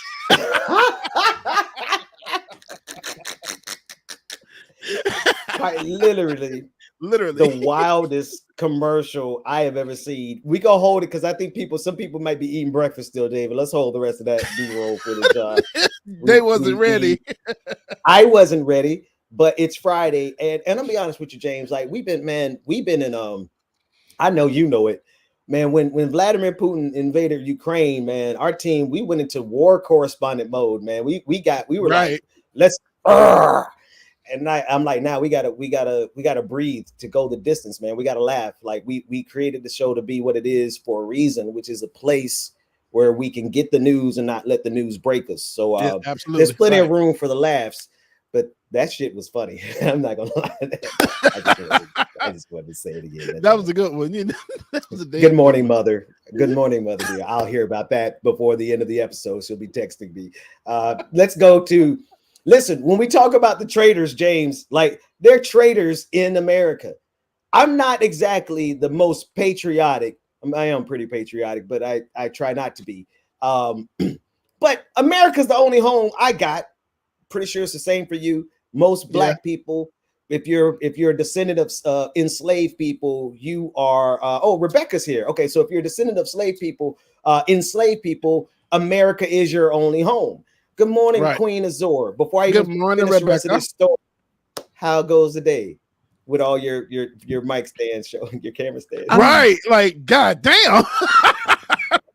He just put me on. He ain't give me no kind of cue, no nothing. What is this? This is my computer, Lord. Let's put this over here. Let me drag the mic on over here. Let me cut this out a little bit and then put it back over here. Let me move my shorty. All right, let me make sure that ain't nothing in the background looking crazy. I didn't press the wrong button and everything on my microphone and lost my audio. I didn't notice in the small thumbnail that the stuff was still in the frame. It's a little, my camera's a little leaning to the side. Y'all just rock with me. You got a little gangsta lean. They got a little lean with a rock with it this morning. But I'm right here. I'll fix it in a few. Did we both say gangsta lean at the same exact time, bro? It's really I just want to get credit for noticing first Rebecca's hair. I noticed the David, he beat me to it. God damn it. How we looking now? You know what? David, can you do me a favor and bring me down? I didn't do it right today. Okay. Okay. So I'm not sure if we should just kind of filibuster or going on with the story. Look, we might as well filibuster while she get that camera together. Oh, you know what? What story you were talking about, Ben? I'm sorry. I was talking about how we need to treat the people from January 6th. We got a video, so we're gonna wait for Rebecca. I want her to see this because they drug this man out in his underwear, bro. They drug a January 6er out in his underwear, and he's good morning, Queen Azor. Here I am. Hey guys, how you doing? Good morning. Thank you so much for waiting on me this morning. I had a tough time this morning, waking up, dragging myself out of the biz naive. And so wow, because yesterday, as you guys know who watched the show yesterday, as I'm plugging in my computer for charge, yesterday I was super duper exhausted. The exhaustion led to throughout the day as I continued work at my 9 to 11 p.m. job yesterday. And the way that I got up this morning, I said, Lord, just give me about 10 minutes. And then I was dancing like this in my dream to the alarm. And then finally I was like, y'all, I just woke up. And so I needed to just sit there on the bed and think about who I am as a person in my life and the possibilities of going and back the choices you're making. And the possibilities of going back into the office. And I got sad for 2 seconds. And I said, God, if you did it for me thus far, I know you got so much more for me. I know that you won't let the devil work. I know that you would not let the devil work in the ways of going back into offices. But anywho, I finally woosah'd myself into the restroom, hit the toothbrush, hit the curling iron, hit the Dino. and here we are. Here we are. So and thank you so much, David, for the compliment on my my highlights. I'm trying something new for about a week. Probably will take these out next week. But it's giving me like Remy Ma, you know what I'm saying? Like walked around the metal detector and there really ain't a need for a VIP section. You remember that one? It's giving me that right there. And it's also giving me 7th Streeter, if y'all remember that. Yes. First single. You remember that one? Yeah. So anywho, good morning is all I have to say. Good morning. Good morning to the children. To you. Right. Why did I walk right into that insult? Good morning to the children. We love you too, Rebecca. Good morning to you. You didn't say good morning to the children. You said to the children. Oh, Heifer, good morning. Me and James are the same person. Like kids on a Friday when your parents be like, damn, I woke up late today. Y'all get up. Y'all get up. We're gonna get y'all to school. Both of y'all. Look at y'all. Hoodie and the champion joint. That is pure mother attire for the kids on a Friday when they go into school. And tired of when the parents ain't wake up in time to get them dressed. What you want to wear? You wore that shirt on Wednesday. You be like, go dress yourself. They come back with the same shirt they had on that. I want to wear the bootleg. I want to wear the bootleg Nightmare on Elm Street sweater. What's wrong with this? Somebody tell me what's wrong with this sweater. Them Wolverine claws, man. That's Wolverine. That ain't Freddy Krueger. Yeah, that's giving more of a Walmart. I got this at Walmart. Y'all selling bootleg stuff at Walmart. That's okay. It's still cute. I like it. Me too. He's still in like 2 fingers, but it look good. Y'all seen? I had a shirt. No, there was a shirt that we were supposed to purchase, and it was supposed to be from the line at Target. And my girlfriend sent it to me. She said, "Look at Malcolm X on here."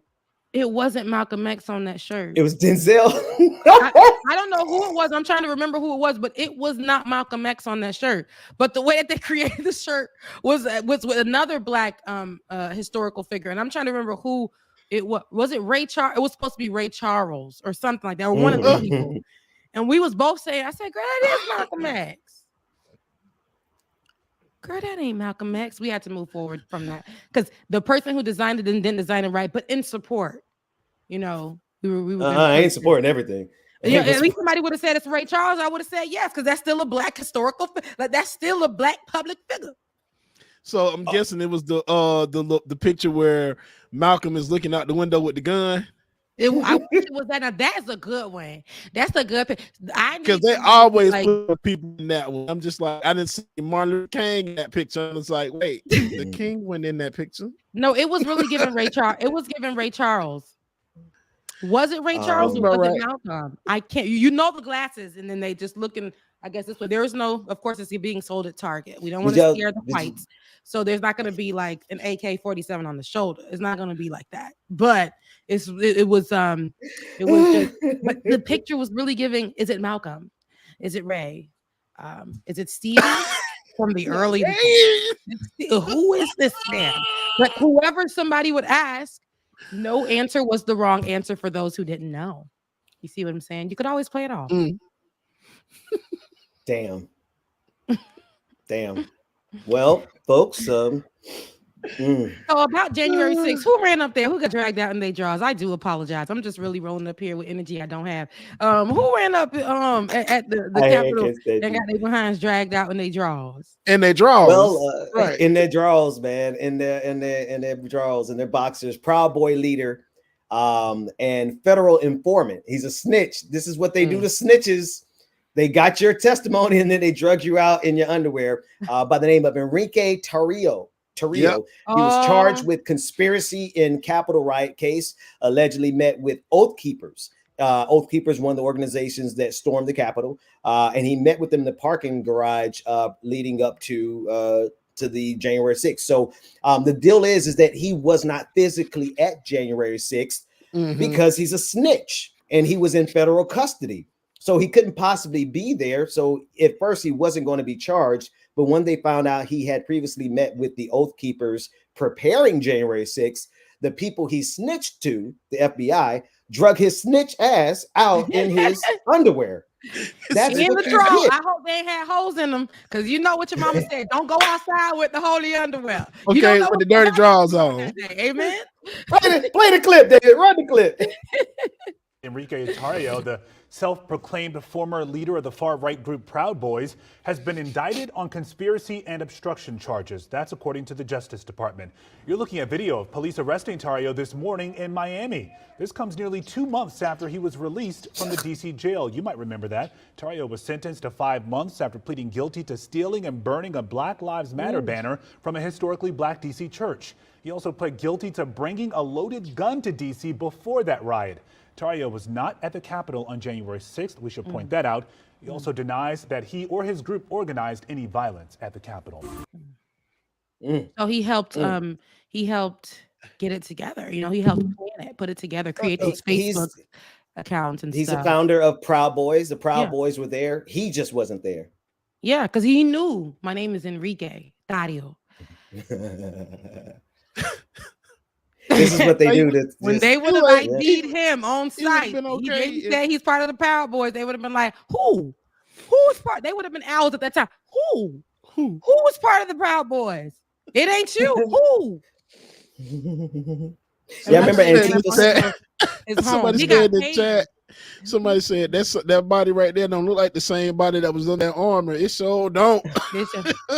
Baby, because you know what the armor do though. That's like a. It's a waist trainer. Waist trainer, bro. It gets you right. It's something. It sure Why is. y'all wear hoodies? Just throw these hoodies on, right? It gets you right. He got a little dad bod. He got a little dad bod. See, he's giving dad bod tease. You know, and I don't mind a dad bod, but here dad bods are in. Enrique. That's how we say it in my language. I don't know in Spanish, but Enrique Tarrio. Excuse him. Like who you can't even go for passing, baby. You can't even go for whites. You can't even go for the Aryan race of your people, baby. Baby, we see, baby. So you know when they came and pulled up on your home, you had to get the call, man. Enrique, man. Hate to do this to you, but we had to tell someone. So tonight you might be getting a knock at the door. Enrique's like, hello, why are they coming to my door? Sorry, Enrique, can't talk. Now Enrique, they done pulled up on Enrique. And where's the Proud Boys? Where's the family? Where's the friends? Where the family at? Where they at? Where they at? No. They had a Klan meeting or something. I'm not even sure. They at the border trying to stop his cousins from getting in. So anyway, that man, he know he tried it. You know he tried it for even pulling up with them people. He tried. That's what you get. He tried all of that. He did. He really did. His melanin count is too high. He was reaching. Arms was this short. He was reaching like this. You reached. Oh Lord. Rebecca, I hate you. Oh my God. What else we got? Let me see. We already got about 13 minutes left. No, we got more. No, actually, I think that. Are we not going to talk about David? What are you talking about? I was getting ready to play the Olay clip, but again, we're going to wait for the after party for that. Go ahead, Rebecca. I wanted to do just a brief two things. Dr. Carl Mack did send out something, and I'll drop it to you, David, right now. And I apologize because I was supposed to drop it before. But I wanted to talk briefly and discuss. I don't know if you guys have the video that I dropped yesterday, David. Yes or no? Which video is that? What's the topic? Kim K and her commentary on about women to work hard. Now, there are so many different takes on it. There are Black women who are actually coming in defense of her. And there are some that are, not really follow, who like me. Here we go. I just want you guys to hear what she says in this. Yes. Hey, we played it, but we do want to get your take on it. We want it. Yes. Yeah, no, we were Yeah, waiting. we were waiting for you. Waiting. Yes, We've Rebecca. been waiting to hear what you had to say about this. Yeah, Okay, good. yeah. Okay, good. I'm glad you guys played it without me. Because the show must go on. So as Bubba go get his camera together, let's go ahead and replay this, and All so right, I let's can listen get again. my talking points across. Let's go. Women in business. I have the best advice for women in business. Get your fucking ass up and work. It seems like nobody wants to work these days. That's so true. You have to surround yourself with people that want to work. Have So a good true. work environment where everyone loves what they do because you have one life. God. No toxic work environments, and show up and do the work.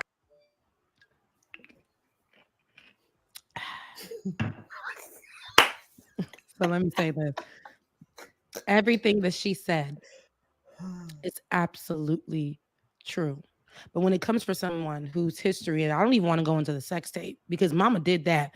You had a mother who has a business mind who came in and cashed out on that opportunity to make sure that you wouldn't be known for just this. We'll flip it and we'll make it money. We'll flip it and we'll make it something where we can create a queendom, for us and our kids, our little black kids that we're going to have. So here she goes. Absolutely ain't mad at it. But when it comes from somebody who doesn't practice what they preach, I'm not even going to go into the fact that they were born rich. Maybe the lower level of the rich side, but they never needed or wanted for anything. With the father being someone who, was a huge lawyer, and then the mother marrying the Caitlyn Jenner at the time, who was Bruce Jenner, and who was a huge man in sports. I believe was it golf or was it Olympian, whatever? And track and field, I think. It was one of the sports, but he was huge in sports. But at the time, and the whole U.S. celebrated this. Literally, this was a king in sports. So, anyway, to say all that to say, when she had, and this is, you guys can look it up, it's actual and factual.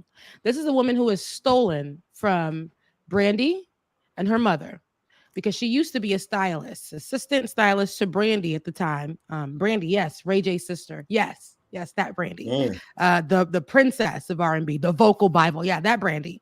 At the time, she did that work for them and ended up stealing in credit card and I would say a teenager, no, not even that, grown woman at the time, 20s, trying to get her foot in the door of styling and things like that. Stole at the time $120,000. And I know for rich folks, is where she is right now, $100,000 is laughable, baby. I could throw that to you in pennies, right? I could whatever. But at the time when she was working for them, $120,000, that's fraud. Stole that. This is actual and factual. Moving forward, and Brandy could have brought that to all the light to the light. She could have brought that conversation to everywhere it needed to be, but let that be where it's at. Then coming into somebody who is owning, or being the face of different businesses. Then, not really having to do much, but your popularity, because that at the end of the day is where it's at. Social media. If you have enough followers, if you have enough whatever, that can become your business. You don't really have to work too hard. Some people, and this is no offense to everybody that's showing ass, because if I had it, you would see it all over the socials. But when you just have that platform, other name brands as Fashion Nova at the time would come to you. People who had but we know y'all had work done on your bodies, but yet you are promoting a pill in a bottle that tells us that we're going to lose weight, right? And because you are just that much of a public figure, it works out for you in business. You don't really have to do much. Here's an example of not having to work hard. I'm not saying that I'm hating on that, because it's easy. I love to make easy money too, baby. And then you're saying get out of those toxic work environments. You need to get up on your ass every day and get out the toxic work environments. There have been so many articles that have been written up, but many, many, many people, who are big and have a huge following, people will support you no matter who speaks up. I don't know. It's just a thing. I don't know what it is. It's just a thing. No matter how much bad you've done, a lot of people will support you no matter how much you speak up about that person or being in their environment and you've been tortured. So with that being said, the Kardashian family did have businesses with their KK beauty and things like that. And they paid, and this is for the people working in the United States that were working and packaging their stuff. They paid them less than livable wages. One girl talked about calling in sick so many times, who had to work there. She talked about calling in sick just because she ain't had no gas to make it across the way to get to work. And then was reprimanded for the times that she, was saying, I just didn't have it to come. I just didn't have it to come in. Was reprimanded, was embarrassed. And then the factories that are actually making the stuff in these sweatshops out of the country, are you paying them livable wages? Are those not toxic environments?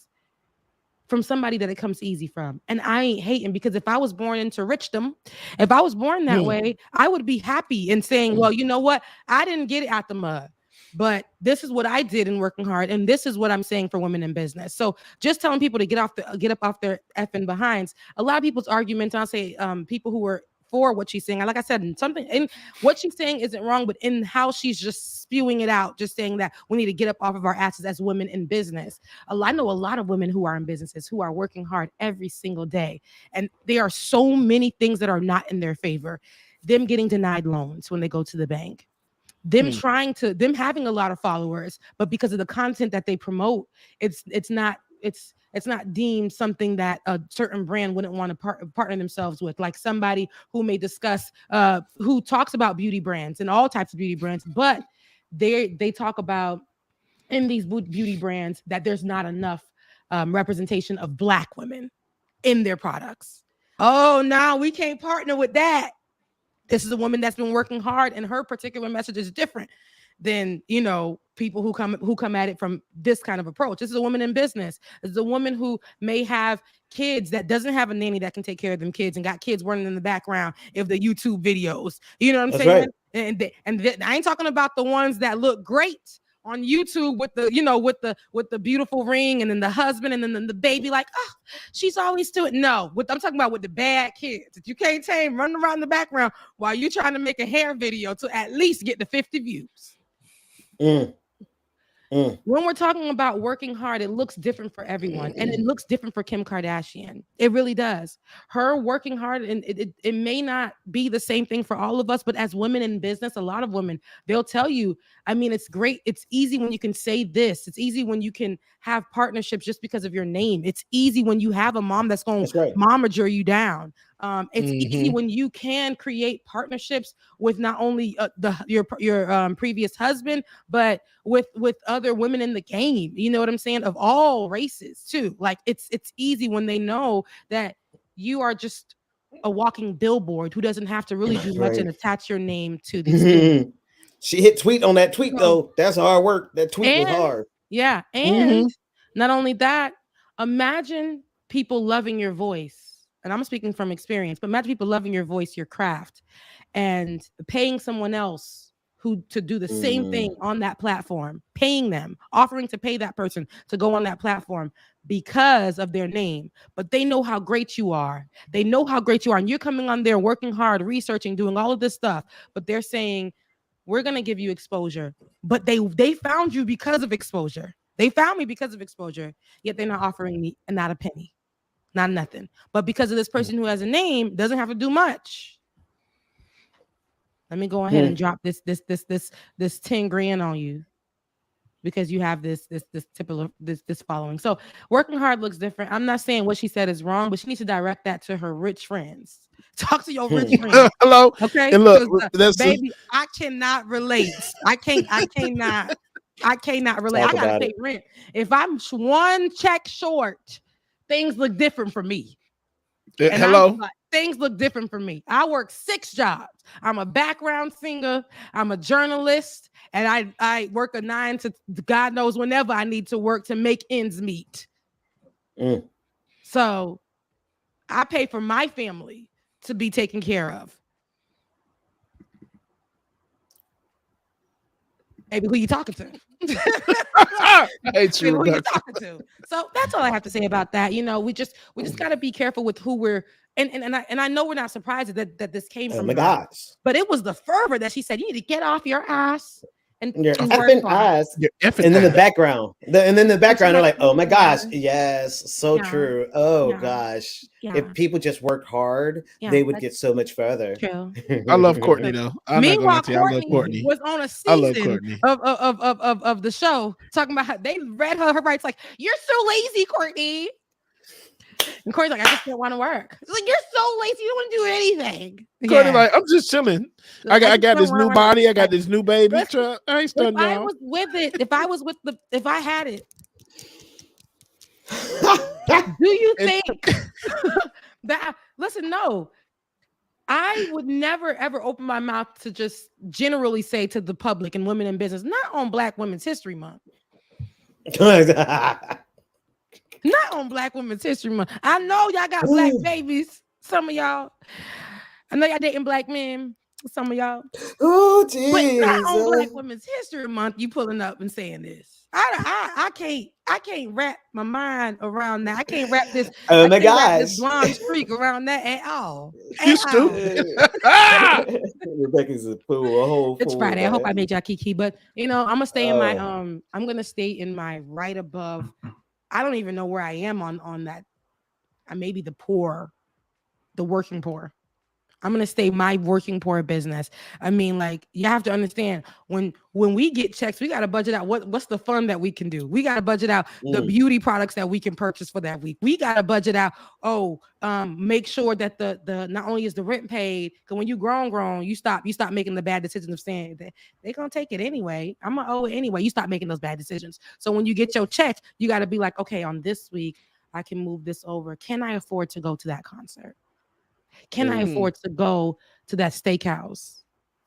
Can I afford? You got that's where we at with it. See, From working hard people. Rebecca can plan for big stuff. Bubba's planning is like, okay, I think I can afford to get this weed on Friday. I think, okay, if I don't pay this bill, then I can pay this other bill and go ahead and get it. I can't do nothing else. The weed is the only goddamn thing that I can afford after I pay all my damn bills. Unfortunately, it's like, okay, what credit card I got? Oh, nope, that ain't gonna get paid this week. Oh, gas. That is my. Damn, Let me go get that. I ain't get no goddamn gas at all time. Oh, right now, my car I can't even put $5 in my car for nothing. $5 gonna look at me like, you man. See, you see, like I said, I had to say the working class poor. There's levels to this, and I'm gonna be proud of my levels. I can't say I'm on that level where I gotta be like, oh, I gotta know, because I'm gonna get it. That's the thing. I'm going to get it. So I have to. And you know what? And Rebecca, I think you feel the same way I do now. I've gotten to this point now where it's like every time I get paid, I have to do something for myself because I spend so much money on bills and all this other stuff. And yeah, I talk about buying weed and everything, but at the end of the day, I'm like, man, I pay too much money for all of this extra shit. Let me do something for me because I deserve it, you know, because my mental health comes first. I need to buy something for me. If it's gonna be a Lego or a damn Black and Mild wine, I'm gonna buy something for me. You should see how when payday comes, you know, I'll be on the phone with my friend. Listen, I walk into the store because I don't claim being poor. I only say that because if we are labeling ourselves for, you know, governmental purposes, this literally is what we equal to when we're looking at our finances and we're trying to make ends meet, especially on the wages that they do not want to raise, but they're raising our living, you know, how much it costs to live here in Florida, in Georgia, and all these different places. It's impossible. Y'all don't want to give us more money, but here we are. But anyways, I digress. But when I do get that check, I make sure, hey, Drew, my nail guy, what we looking like on Friday? When I pull up, baby, I pull up in my music real loud like I got it. Because that's the spirit that I walk in. I make sure nails is done. I make sure hair is done. I make sure that I can fit in time to make sure that I'm taking care of myself, all while my bills are paid. Because there was a time back in the day, Ben, you know, bills will be coming up. And I'm like, right. I need to be happy for myself. I need to be happy with who I am. I'm going to go and do that 2 for $20 at the Applebee's. And nowadays, you won't find me at Applebee's, but you would not have found me. I would have been pulling up at the Applebee's and getting me for that 2 for $20 with they watered down margarita, talking about they was $1. Remember that time? They was $1 and they was watered down. There was no alcohol in that thing, but I would go $1 Long Island. I would go get that thing with that one drop a vodka. Dollar Long Island. They don't even put the right. They don't even put the right liquor in there. They send you to the hospital. Margaritas with all kinds of different liquor. Talking about something. There you go. You drinking it like this is just a Minute Maid. This is lemon water. Yes, sir. Yes, sir. Anywho, let me get 4 more of them. Just keep them coming. David, oh yeah, kombucha. I'm definitely drinking kombucha this morning. Every morning, baby, it gets the gut right. You know what I'm saying? It gets the inside of that baby right to get you together. Right here, kombucha. That's what I need to be. But no, somebody in the comment section was saying we're drinking our kombucha together. I love it. I live for it. Now I'll go ahead and do the history because David's yelling at me. I hear the tone. I hear the tone. So I'll go ahead and he's like, damn it, Black woman, come on. Damn it, not during Black Women's History Month. Okay, so this beautiful woman is Lorraine Hansberry. So Dr. Mac dropped this on this morning for us. So we will be getting the latest updates daily for the women in history. And of course, like I said, Black women in history. So her name is Lorraine Vivian Hansberry, born in Chicago on May 19th. Oh, she a Taurus. You see, I'm born on May 15th, but born in Chicago on May 19th. 1930, Lorraine Hansberry's artistic reputation came largely on the success of her first play, A Raisin in the Sun, in 1959. Wow. When Raisin opened on this day in 1959, it marked the first time in history that a Black woman authored a play on Broadway. Raisin was about the life experiences of Blacks living in a racially segregated Chicago. The title, A Raisin in the Sun, was inspired by Langston Hughes' poem Harlem. What happens to be a dream deferred does it dry up like a raisin in the sun. As a director of Raisin, Lloyd Richards became the first Black director in modern times to direct a play on Broadway. The belief was held by whites. The belief that was held by whites was that Black plays were death at the box office. And here goes Dr. Mac's voice and writing. However, Raisin ran for 19 months. The play was so successful, it received the New York Drama Critics Circle Award in 1959, thus making this literary ivy of Alpha Kappa Alpha Sorority Inc. the first Black and youngest person to win the coveted award. A Raisin in the Sun was also made into a movie starring Sidney Poitier, and as the musical Raisin, it won a Tony Award, 1974. Even today, A Raisin in the Sun is still being produced by theater companies and aired on television. Hansberry also won acclaim as an author with her book, To Be Young, Gifted, and Black, shortly after the opening of her second Broadway play, The Sign in Sidney Brunstein's Window. The young, gifted, and Black, Lorraine Hansberry, rose past the sun on January 12th, 1965, in New York City at the tender age of 34. 4 years after her death, Nina Simone released a song, To Be Young, Gifted, Black, which was about her good friend, Lorraine Hansberry. For her to do so much in that time and be a part of history, A Raisin in the Sun is something big. All right. Young, Gifted, and Black is something big. Okay. We're talking about breaking barriers. Oh, in that early 34. It's beautiful to see. She's clearly was a beautiful woman. But for her to be a part of history and calling out racial segregation and calling out the issues that were happening in that time where white people were saying this is going to dry up like a raisin in the sun at the box office. And no, it didn't. It didn't. It was more powerful than what the people thought. And she did all of that in her she did all of that in her 34 years of life. 34. That's amazing. So you can only imagine what God can do. Come on, Langston. You're having a good old time. I would love to see that. That's James Baldwin with Lorraine. Yeah. Hansberry. So, wow. It looks like that is amazing. She's throwing it in the circle. She looking back at it a little bit, you know. And James Baldwin he like, you know, hey, get it, sis. Go friend. Right. Get it. Go friend. Best friend. James Baldwin gave the vibes, baby. He gave the vibes. Oh, hell yeah. Unapologetically. He said, go friend. Best friend. I love that photo. I love it. That photo is amazing. But amazing. So, you know, I love it. She and Dr. Mac, thank you. I told him this on this morning when he emailed me as I was sitting on the bed with my hands there, like that picture, just like a woman in struggle that Kim Kardashian would never understand. When he sent that over to me, I said, you know what? There's purpose. I'm being educated, and I'm honored to share these moments with you guys. Because as I'm being educated, I get the opportunity to educate you guys through the voice of Dr. Mac, through my tone, and it's beautiful. I'm happy that we get to celebrate Women's History Month and celebrate Black women during this month. So I'll see you guys later. We are at the end of the show. We're going to take it to the after party. Are we taking it to the after party? Yeah. Okay, we're taking it to the after party. We're gonna take it to the after party. You know, we'll do that. I'll call off for work later. We're gonna take it to the after party. I'll see you guys on Monday. Enjoy the rest of your Friday. I love you, mean it. See y'all later.